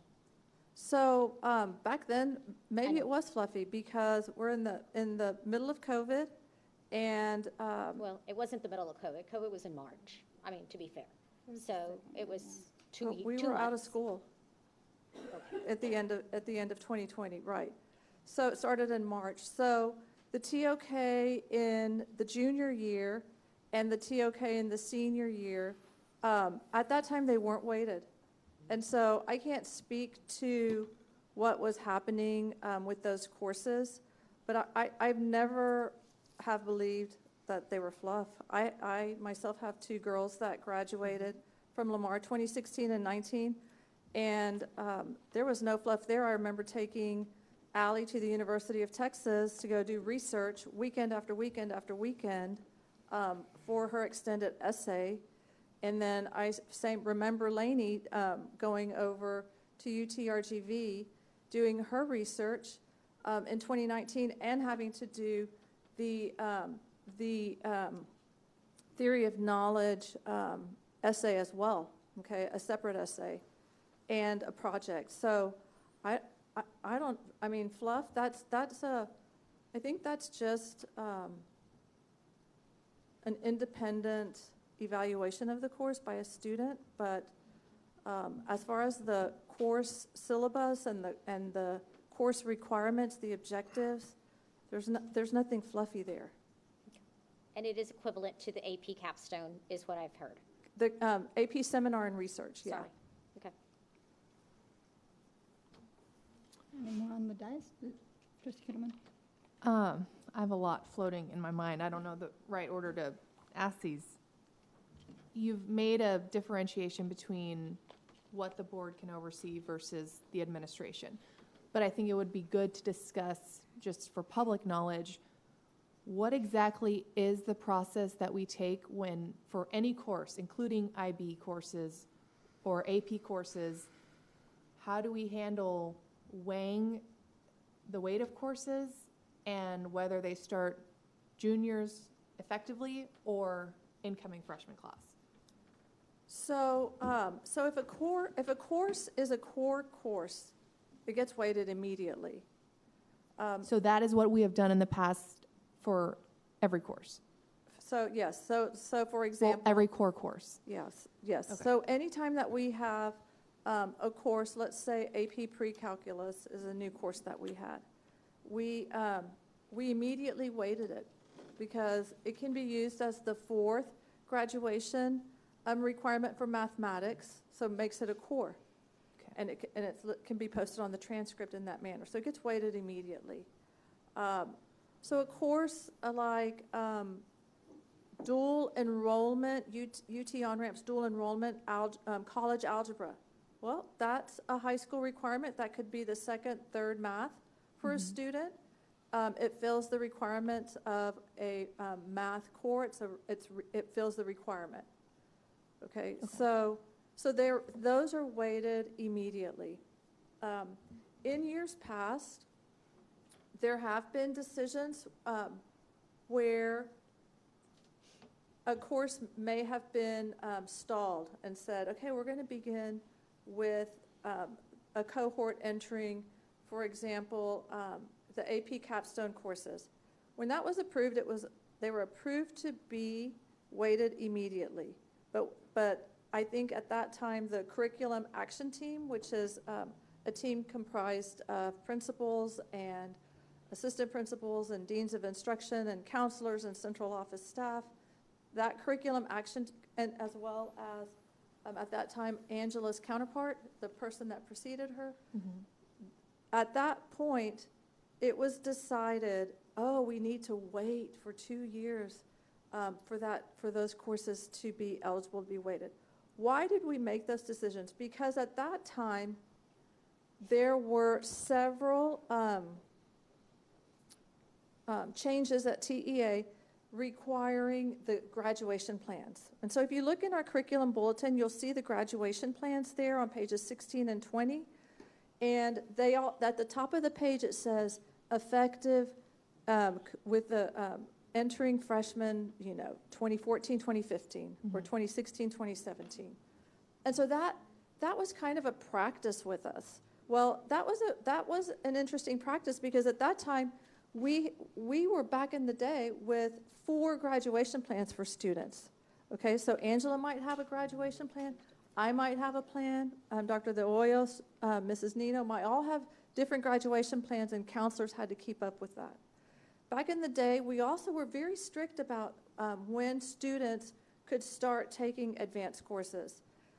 Well, fast forward to to the 2020s, and we've pretty much eliminated that. Students take the advanced courses when they're ready, when they have the prerequisites.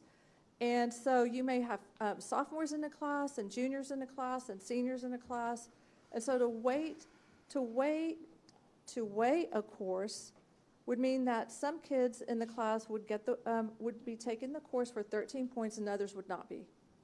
So that's why we've just, I think, moved in the more recent years to just weighting immediately, especially when they are core courses. Okay.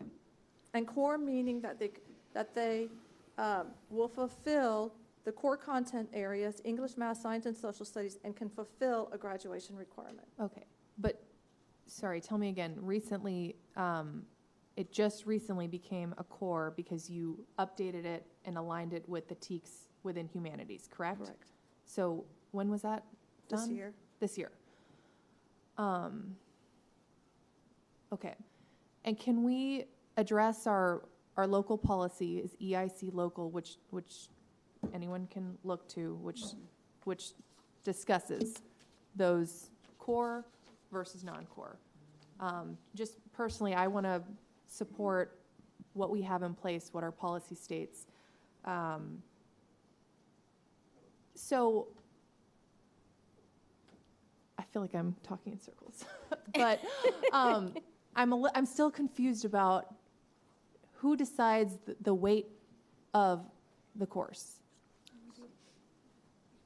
Well, we passed it, but Local school districts, it's not done by TEA, it's local school districts decide the weight for courses. you mean the board, or do you mean a committee, or the superintendent, or? No. No, we voted to make it innovative. No, I'm saying in general. Oh, yeah. In general, that is by policy, that's something that. In McAllen? The administration does that. Yeah. It's an Okay. administrative Just duty. like they didn't bring to us when they made AP Human Geo, UT on-ramps, college algebra, UT on-ramps, the other one that I wrote it down. Okay. Physics, AP Pre-Cal, astronomy. All of those were just recently in the last 5 years enacted or offered in our district as AP, and they are core, and so they are weighted. And though the board never saw that. Okay. But they are offerings at the homeschool that, rightfully so, we should offer all of our students, regardless of which path they choose, whether IB or homeschool, to be challenged. And we ourselves as a board have said, what can we do to retain and attract students? And if we're not going to challenge them and we're going to say, well, in 2 years, maybe we'll offer this, then guess what? STPA is on top of it.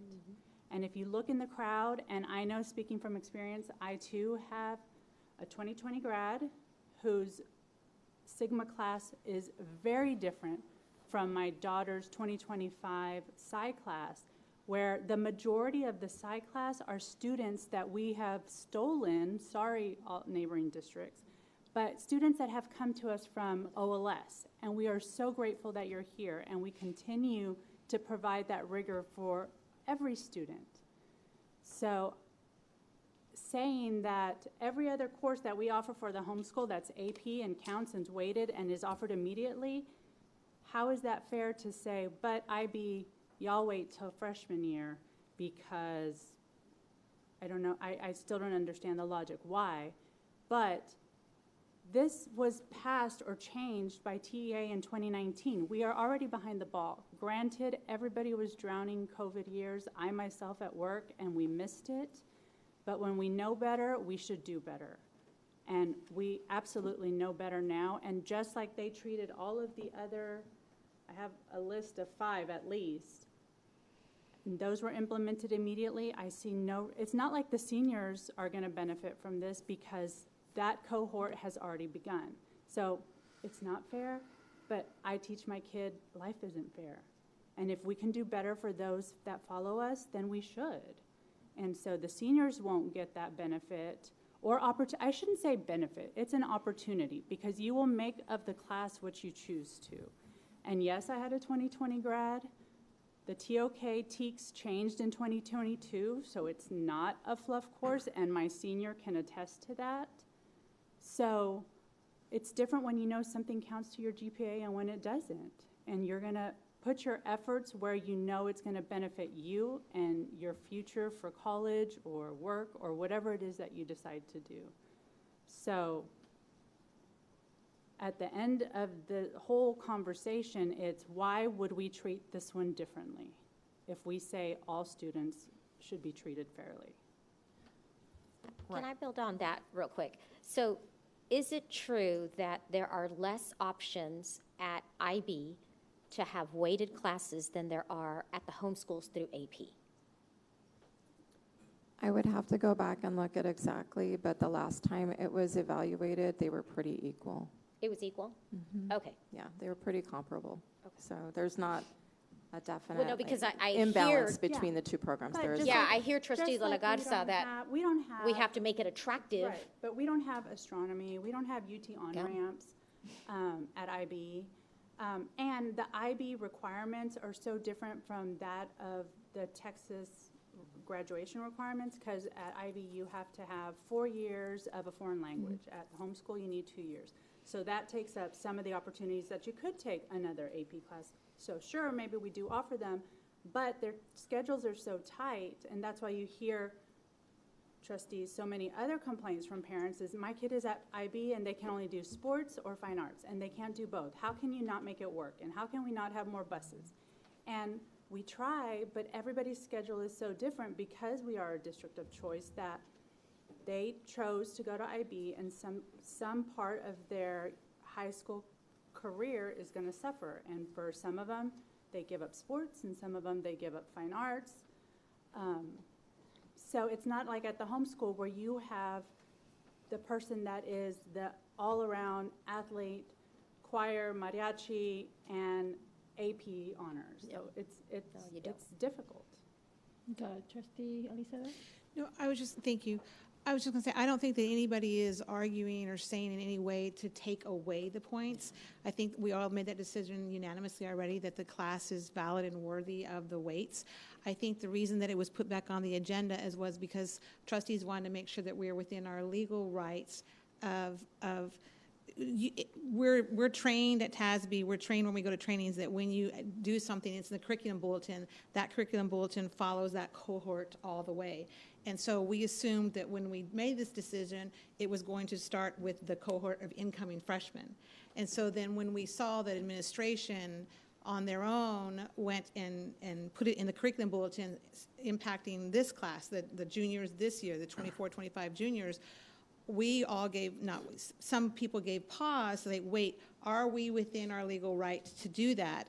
We just want to make sure that we're not going to be sued someday because the valedictorian now has extra points that they didn't have, so I think knowing now what we've learned, that yes, the moment that a class is weighted, it's right then, that's our practice, and that's within the law that we're able to do that. I think that now I don't see any really opposition to honoring the curriculum bulletin and saying it'll impact the juniors of 24 or 25. And that's all this discussion was. It wasn't saying that the theory of knowledge isn't worthy. It's 100% worthy. We know that. It was just a matter of legalities of when can we start it? Does it have to follow the 24 incoming freshmen, or can it start this year with the juniors? And so I just want to make sure that I don't want us to keep talking about, is it worthy? Obviously it's worthy, and that's not even what's on the agenda. We shouldn't even be talking about the worthiness of it because that was already voted on. What's on the agenda is, when are we going to classify it? Are we going to classify it for this year coming in? It's already in the curriculum bulletin. Or are we going to reclassify it to the 24 or 25 entering freshmen? Absolutely. And I just want to let you know that administration did their due diligence and did speak with TASB. And the administration was advised that they can begin with the junior cohort. Yes, yes. Trustee Regalado, thank you. Trustee Alizada. Trustee Regalado? Yes, thank you. Can you hear me? Yes, loud. Okay. So yes, I agree that in part with what you said, Trustee Alizada, about what the issue is. I think that the last 30 minutes we've really been off topic of we've already crossed that bridge. We've already agreed that it's a worthy class and should be weighted. But I would like to make the distinction when we go back to what this course is and how it is that it could be weighted at all, because theory of knowledge, the action item that was brought to the board in August of this year was to categorize that as an innovative course. And I want to be clear because I'm a little bit dizzy about all of this now from the discussion, but theory of knowledge that was requested of the board to be changed to classified as an innovative course, was that theory of knowledge 1 or 2? Because So that's the theory of knowledge year 2 that was requested to be an innovative course. And again, the reason that the request to be offered as an innovative course came about is so that we can put on the student's transcript a state credit that is accepted by other districts and recognized by institutions of higher education. It's not whether or not we weight it. It's just, are we going to be able to put that as an innovative course and awards state credit on the transcript for that course. Understood. When we made the distinction, had we not made it an innovative course, the district could not have weighted it. Is that correct? No, that's, by not making and approving this as an innovative course, that just means it goes on the student's transcript as a local credit, and local credits are generally not recognized by any districts and as well as not by institutions of higher education. So just basically the kid would have a credit on their transcript that's separate and apart from the weight, right? The weight is different. But the kid would have a credit on their transcript and it wouldn't apply to anything on their transcript. Can I say something? Okay, so I want to just... Well, I just want to clarify. And even though it wouldn't have been a state credit, it would have just been a local credit, it really doesn't even matter, because what's the most important thing is the students need that course for their IB diploma, okay? So we just wanted to make sure that we were able to offer the course. It is appropriate to have it as a state credit and have it on the transcript. You do definitely want to do that, because it would look odd to a university to have a student that's coming in with an IB diploma but without the TOK course on their transcript. So you do want to be able to have it there. But the whole purpose of that course is so that the students can fulfill the requirements for the IB diploma. Okay, so if you don't mind, because obviously I'm far newer to IB and AP. I was never smart enough to do either of those. But when it comes to the issue at hand and why we're having this discussion and why there's so much passion and interest on the issue, is bottom line because it deals with the weighted average of the course and whether or not a course is weighted. Can we all agree that that's correct? Yes. Okay. Go on. So granted, we may not have contemplated it and maybe it wasn't planned and we didn't think about whether it was going to be weighted or not. It's only able to be weighed because we made the action, because we changed and gave it the distinction of innovative. Am I right in that? That was a statement. No, they're waving their head no. Okay, so let me just ask the question again so that I can try to figure out where we're at. Before the board took action in August of this year to classify it as an innovative course, could the administration have decided on its own to weight that course? And that's what y'all decided with with pairing it with humanities. Is that correct? She can't hear, I bet, because they're not speaking. I didn't hear that. Yes, we had already decided that we were going to attach TOK1 to the humanities course, which would have weighted that humanities course. And then as a committee, we were looking at weighting it for the second year as well, for this for the Okay. TOK2. If we can, because I'm trying to distinguish between what you could have done by yourself and what board action had and was part of that linear trajectory. So if for a second we can just ignore the TOK1 or the TOK humanities, I'm talking about the TOK that you requested, or I say you, but the administration asked the board to label an innovative course. Is that TOK1 or TOK2? Two. Two. So TOK2, before the board action of labeling it innovative, could the administration have given that weighted points? Yes. Yes. Yes. And so,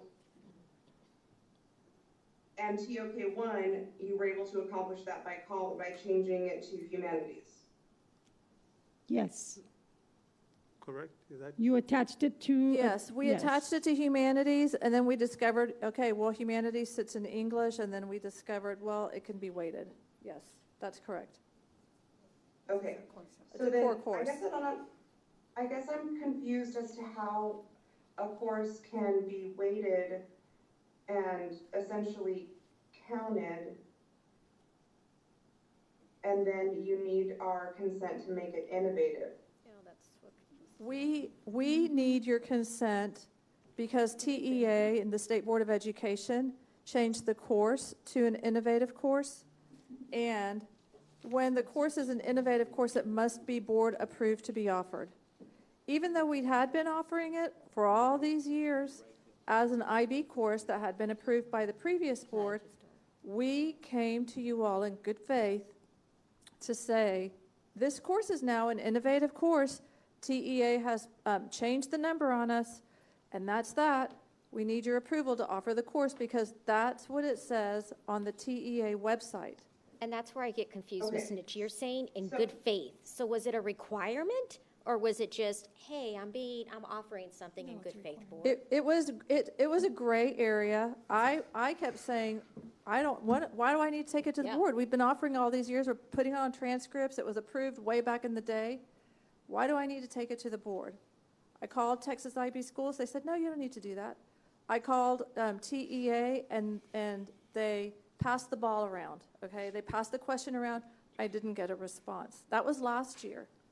And then, so here we are at the beginning of this school year, and I'm like, y'all, Angela says, we got to get the course approved. And I said, okay, well, let's get the course approved, because we don't have a response from TEA, and all we know is that all innovative courses have to be board approved. That's the general statement on the TEA website under innovative courses.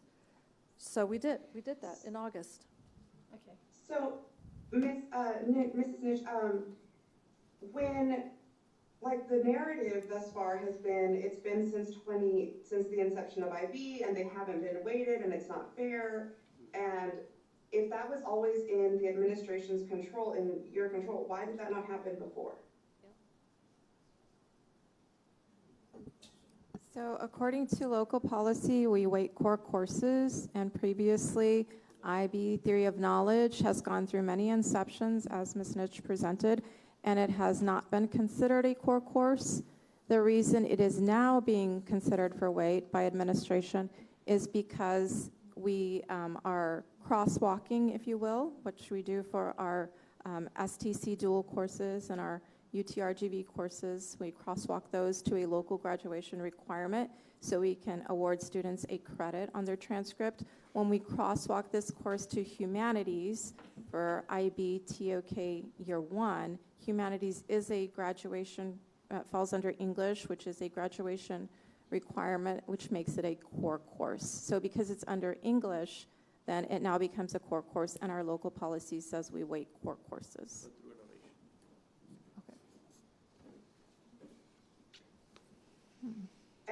But that one is not the one that okay, so I guess let me clarify again. So then the course that we designated innovative, it is or is not being weighted?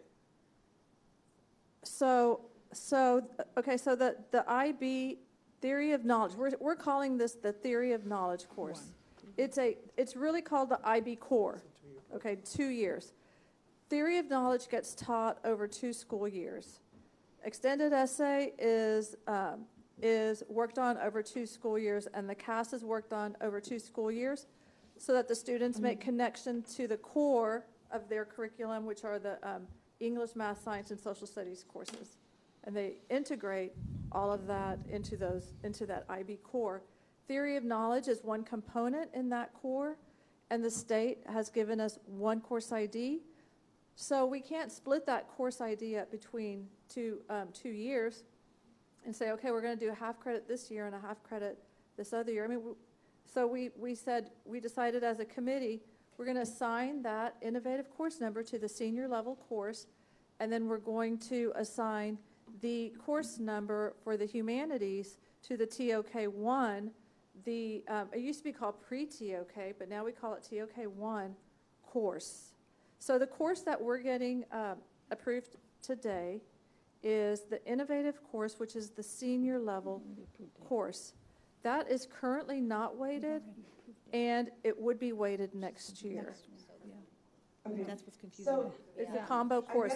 That's confusing right there. That's not. Right, but so that's what I'm saying is the one that's labeled innovative, which is Theory of Knowledge year 2.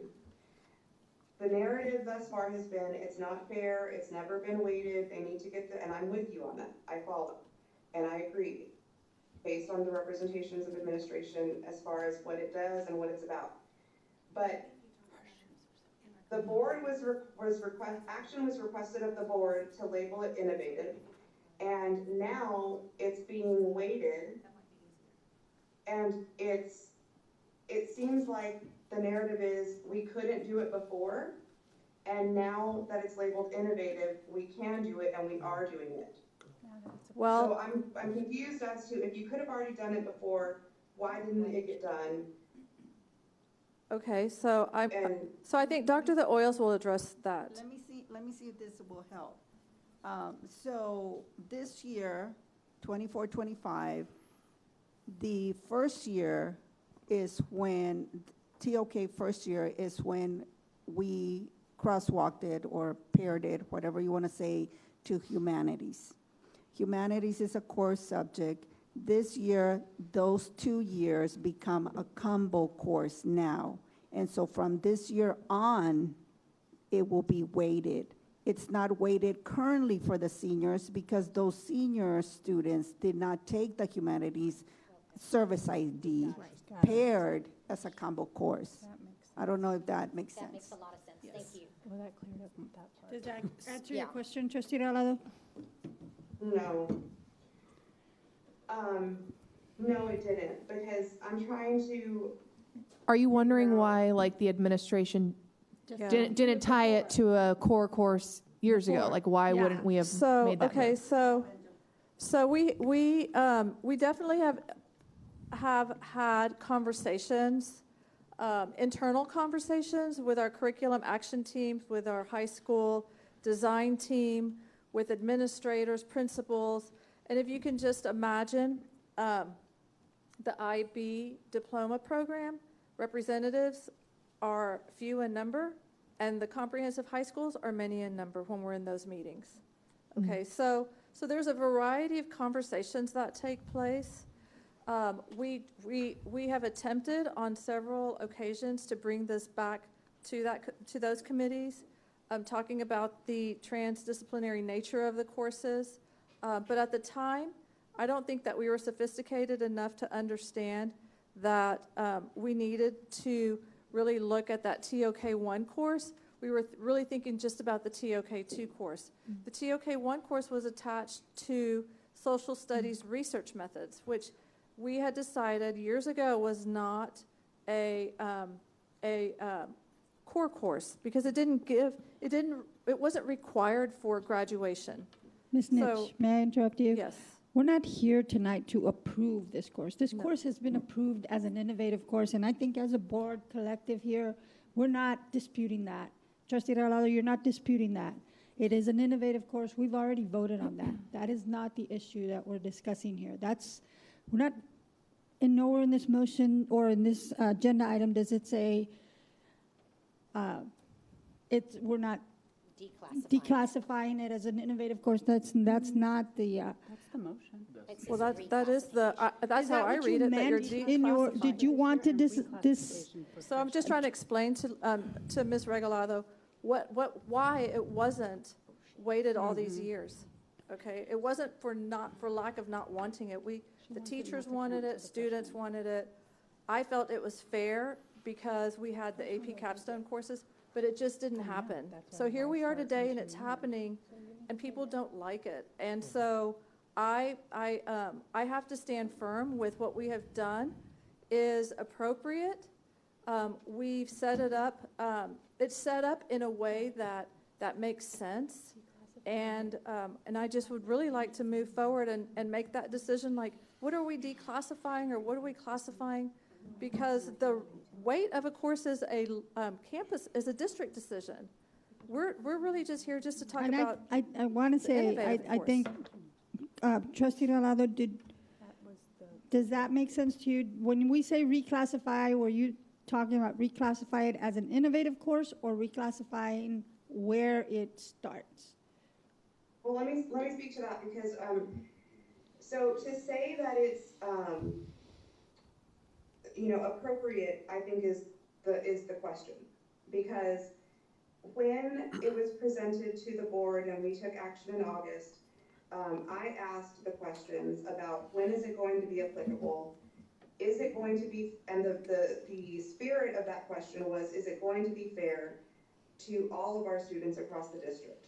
And I know that there is a perspective that it's okay and it's appropriate to do now because it's applying to the juniors and then those juniors, I guess, onward, right?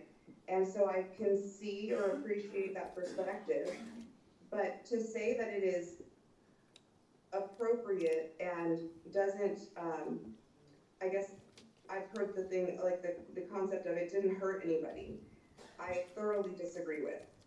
Because we have students, and we've talked about, Trustee Alizaba talked about the, not degree plans, but curriculum bulletins, and we all know, and I'm coming to learn that there are a lot of parents across the district who sit with their child before, perhaps even beginning in 7th grade, and they start to begin to plan for what route is my child going to take, what route do you want to take, son or daughter, and how are we going to accomplish your successes in reaching a certain GPA, a certain rank within your class, so that that can then put you in the right place for college competition.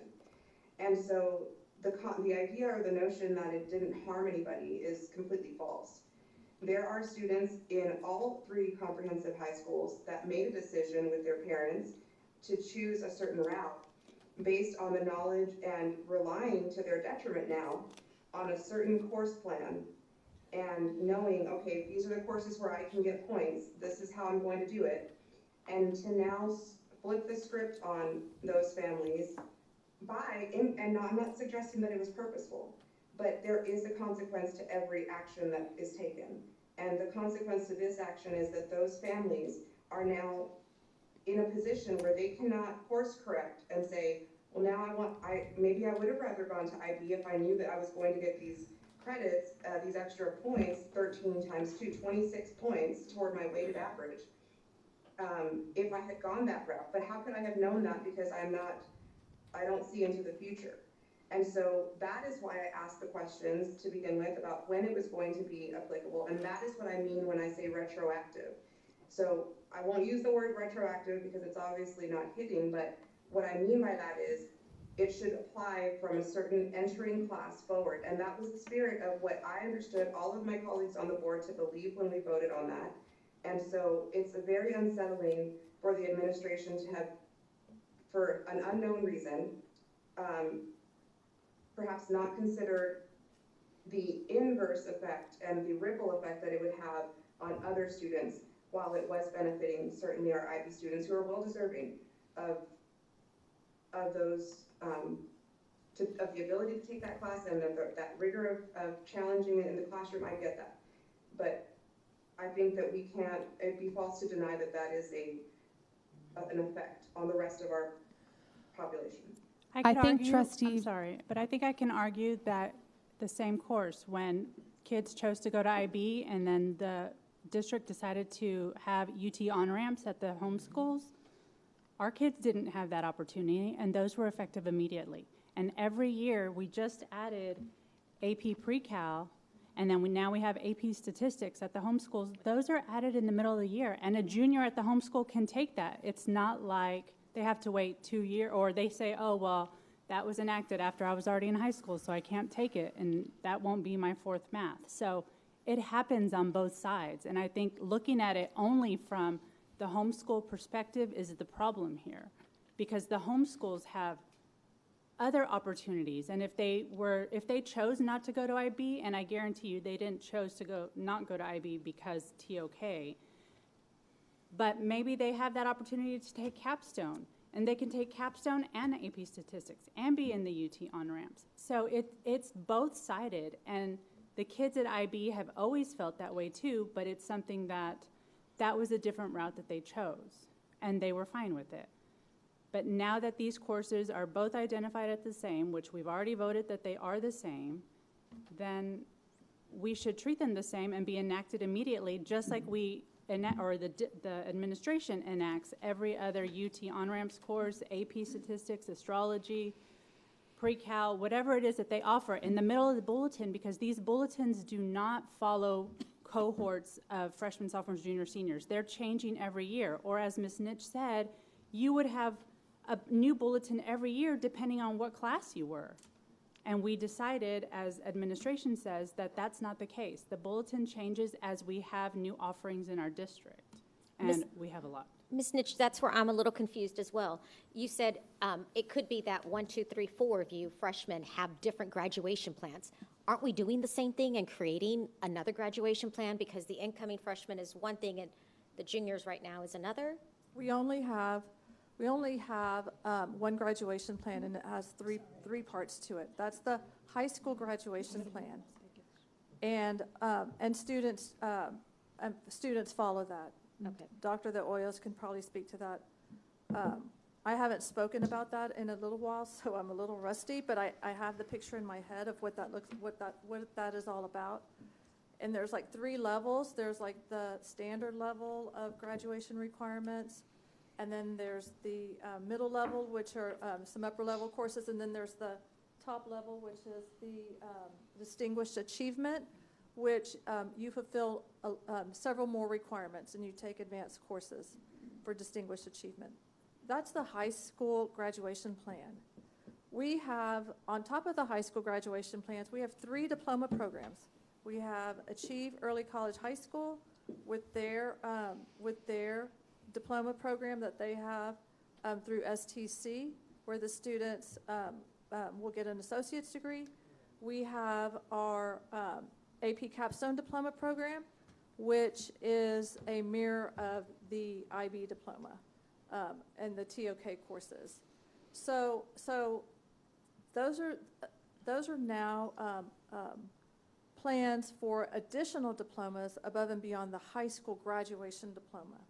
So we're not going to have additional students on additional plans. The students are on a plan. They're on the IB diploma plan, or they're on the regular high school plan, or they're on the enhanced high school plan with AP Capstone, or they're at Achieve Early College High School with their associate's degree plan. So there's a lot of levels of achievement within advanced academics. And we're trying to be competitive and to offer students the courses that they need to get to university and to fulfill the requirements that they want in order to stand out and shine. And that's all that this is about in advanced academics. May I say? I did want to inquire, I saw from the agenda that there was no legal consideration. And so in light of that, as well as the discussion, I move that we table this item. Okay, hold on. I have one more comment to make. I think that, well, our role. There's a motion on the floor, so. Oh. But no second yet, so. I understand, but. There's no second yet, I yeah. understand, but Okay, there's we'll still a go on. motion, so just be aware for a second. It's actually, it's not that Do you important. want to say that? No, there's No. a motion first. Okay, then- Someone can second it. I retract. It's not important. I'm sorry, I'm a parent, I know I should not speak, but we have 1 minute and 28 seconds. No, I'm sorry, sir, we're not able to take comments at this point. Ask for a second and then continue discussion. So we have a motion by trustee Regalado to table this item. Do I get a second on this? I second. Okay, Sorry, we what was have, that? But don't we have It's a long. time for discussion? we can do further discussion. I know trustee Kittleman, did you want to say something? I know Dr. Gutierrez also Now we have a wanted to go motion on and a that. second. Because it was seconded, we now have to vote on it. But I thought there was time for comments. If that gets voted down, then we can go back. And discuss. Okay, so I have a motion by trustee Regalado and a second by trustee Thompson. All those in favor, Be clear, I'm sorry, but be clear on what their motion is so everybody understands. Okay.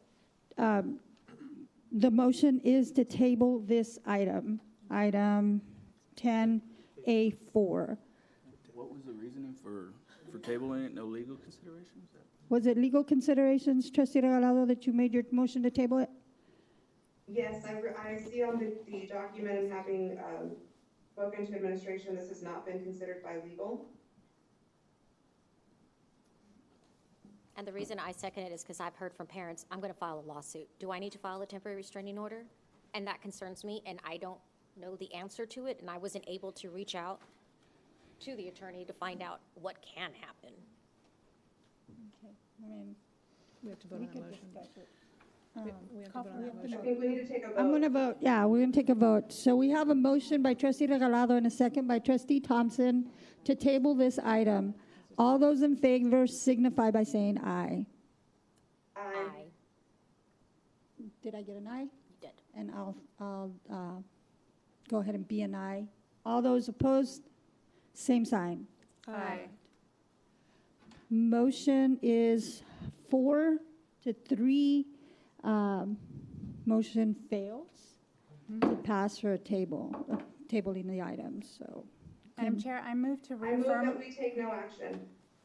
That's okay. Taking no action means it goes back to the way it is. But just to clarify for everybody, taking no action means that it stands as is, so it stays as is in the curriculum bulletin on page 248. It's for the junior class cohort 24-25, so it stays as is by taking no action. Until the board reconsiders it. I second. Okay, so I have a motion by trustee Regalado to no action item 10A4 and a second by trustee Rivera. All those in favor signify by saying aye. To be clear, though, let's make sure everybody understands what they're voting on. Yeah. By taking no action, this means that it stays As is. Beginning with the 24-25 junior cohort, it gets weighted 13 points, as on page 248 of the curriculum bulletin. Does everyone's understand? Okay. Yep. Taking no action doesn't mean it cannot be brought back up. Correct. Absolutely. So Correct. I'm going to go ahead and make sure I have a count. All those in favor of no motion, this item. No action. Oh, no action. I'm sorry, but don't we have to vote on the no action? We just said. I'm sorry, I said I meant no action. All those in favor signify by saying aye. Aye. Aye. The vote is 7-0. We have no action on this item. Thank you, Ms. Nitch and Ms. Allen, for Yes, thank you, the hot everybody, for all seat. that Thank you all. information. We move on to item 10B, instructional leadership items. 10B1, discussion to change of policy AE local education philosophy, McAllen Independent School District, mission and vision statements, first reading. Dr. Gutierrez. The mission and vision statements were simplified in language from the current mission and vision statements by the Approaches to Leadership and Learning Committee. This is a model that we're starting for this year. As per AE local policy, the changes of mission and vision statements requires board approval. We are recommending action on this item. Do I have a motion, or do we have a presentation, or? No, it's presented there. So I'll move to approve. I have a motion to approve item. 10B1. Can we come back to? We'll get. I'm sorry. We have a motion to approve item 10B1. Do I have a second? I'll second. Okay. This is the first reading on the new mission and vision statement. Okay, I don't think so do we need a second reading for this? Yes. I believe so. Yes, sir. All right, It's our so practice that we do that. Well, not by policy, but by practice. Okay. all It's those one in of the local favor, policies we change. sorry, all those in favor signify by saying aye. Aye. All those opposed, same sign. Motion passes 7-0. Thank you, everyone. And then, item 10B2, discussion of possible action of change to Lucille McKee Hendricks Elementary logo. Dr. Gutierrez. As per board policy, FM local Hendricks Elementary site-based decision-making committee is requesting the approval to update their current school logo. We are recommending action in this item, and Ms. Nino has been working with this campus along with the staff and what they want to recommend with their logo. They want to tweak it up a little bit, and so we recommend in action. So moved. Second. We have a motion by trustee Aliceda and a second by trustee Rivera. All those in favor signify by saying aye. Aye. All those opposed, same sign. Motion passes 6-0. You're welcome. Item 10C, Human Resources. 10D, we have none. 10D, Business and Operations items. 10D1, Discussion and Possible Action on the McAllen Independent School District September Budget Amendment for fiscal year beginning July 1st, 2024 and ending July 30th, 2025. Dr. Gutierrez. Administration is recommending approval of the September budget amendment for the 24-25 fiscal year. Ms. Lorena Garcia, our Deputy Superintendent for Business and Operations, will go over budget amendment. We are recommending action on this item. I think she's already presented on this before, but we just want to bring it back and summarize this budget amendment. Go ahead, Ms. Garcia. Good evening. The budget amendment predominantly takes action with the board's approval on assigning the fund balances on the $3.2 million for the additional needs projects that were discussed at the previous board meeting. And as you can see, those funds are assigned in the proper function. For example, the department cuts on function 11 and the RSD tuition that we talked about, $987,000. And then transportation function 34 for their cuts and their buses and their bus repairs, $912,000. And then we did receive a grant for fresh fruit and vegetables for 8 elementaries for $166,000. And similar to that, we go along the different functions and plug in the additional needs projects. New also is under other uses, transfer from assigned balance. The district had in assigned balance $2 million in contingency for possible health plan needs. And we've identified that at this time, we do need to transfer $1 million from that assigned balance to support the health plan fund. And so that's on there. And it's quite possible that later in the year, we may have to do another transfer. So that summarizes the budget amendment. That's a huge amount that we're having to add to our health fund, $1 million, and then we might have to add another $1 million. Wow, we really need to look at our insurance, at our benefits. Yeah, really do. Okay. Do I have motion on this item? So moved. I'll second. We have a motion by trustee De La Garza Lopez and a second by trustee Peña. All those in favor signify by saying aye. Aye. All those opposed, same sign. Motion carries 7-0. And then we are at 10F, Board of Trustees items, 10E1. Approval of Board of Education meeting minutes. A, Board Workshop, September 21st, 2024 at 8 a.m. B, Special Board Meeting, September 24th, 2024 at 4:30 p.m., Level 3 Grievance. C, Regular Board Meeting, September 24th, 2024, 5:30 p.m. D, School Safety and Security Committee Meeting, October 2nd at noon, 12 p.m. I need a motion on this. So moved. Second. I have a motion by trustee De La Garza Lopez and a second by trustee Rivera. All those in favor signify by saying aye. Aye. All those opposed, same sign.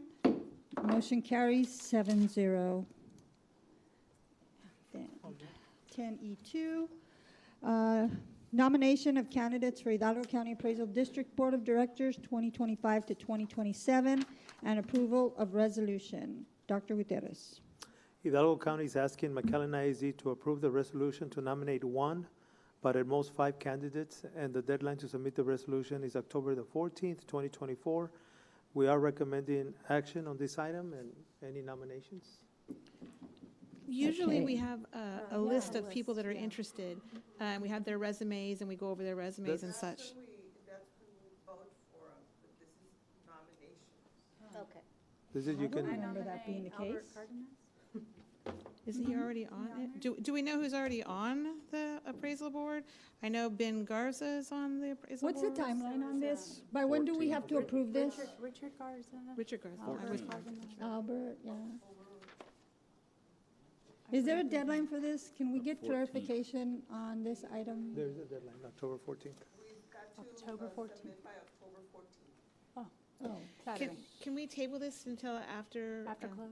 Yeah, so we can Google who's on there and do some studying? Yeah, let's do that. Okay, let's just table this until we come back from closed session. Is that okay? Do I need a motion for that, or can I just? Okay, we'll just table it and move it to after we come back from, and can we get a list of? Natalie, I think you have the list. I know I saw it. Yeah, can we just get that list and to executive session so we can review it? And item 11, recess to closed session. Board of Trustees may go into closed session pursuant to sections 551.071, 551.072, 551.074, 551.076, and 551.089 Texas Government Code to discuss the following. Item 11A, Human Resources Recommendations for School Year 2024-2025. 11B, Discussion of Human Resources Employee Resignations and Retirees for School Year 2024-2025. 11C, Discussion of Intruder Detection Audit Report Findings. 11D, Pending and/or Potential Litigation. 11E, Possible Real Estate Acquisition. And we are in recess, executive session at 7:58 p.m.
8:46 PM, we are back in open session,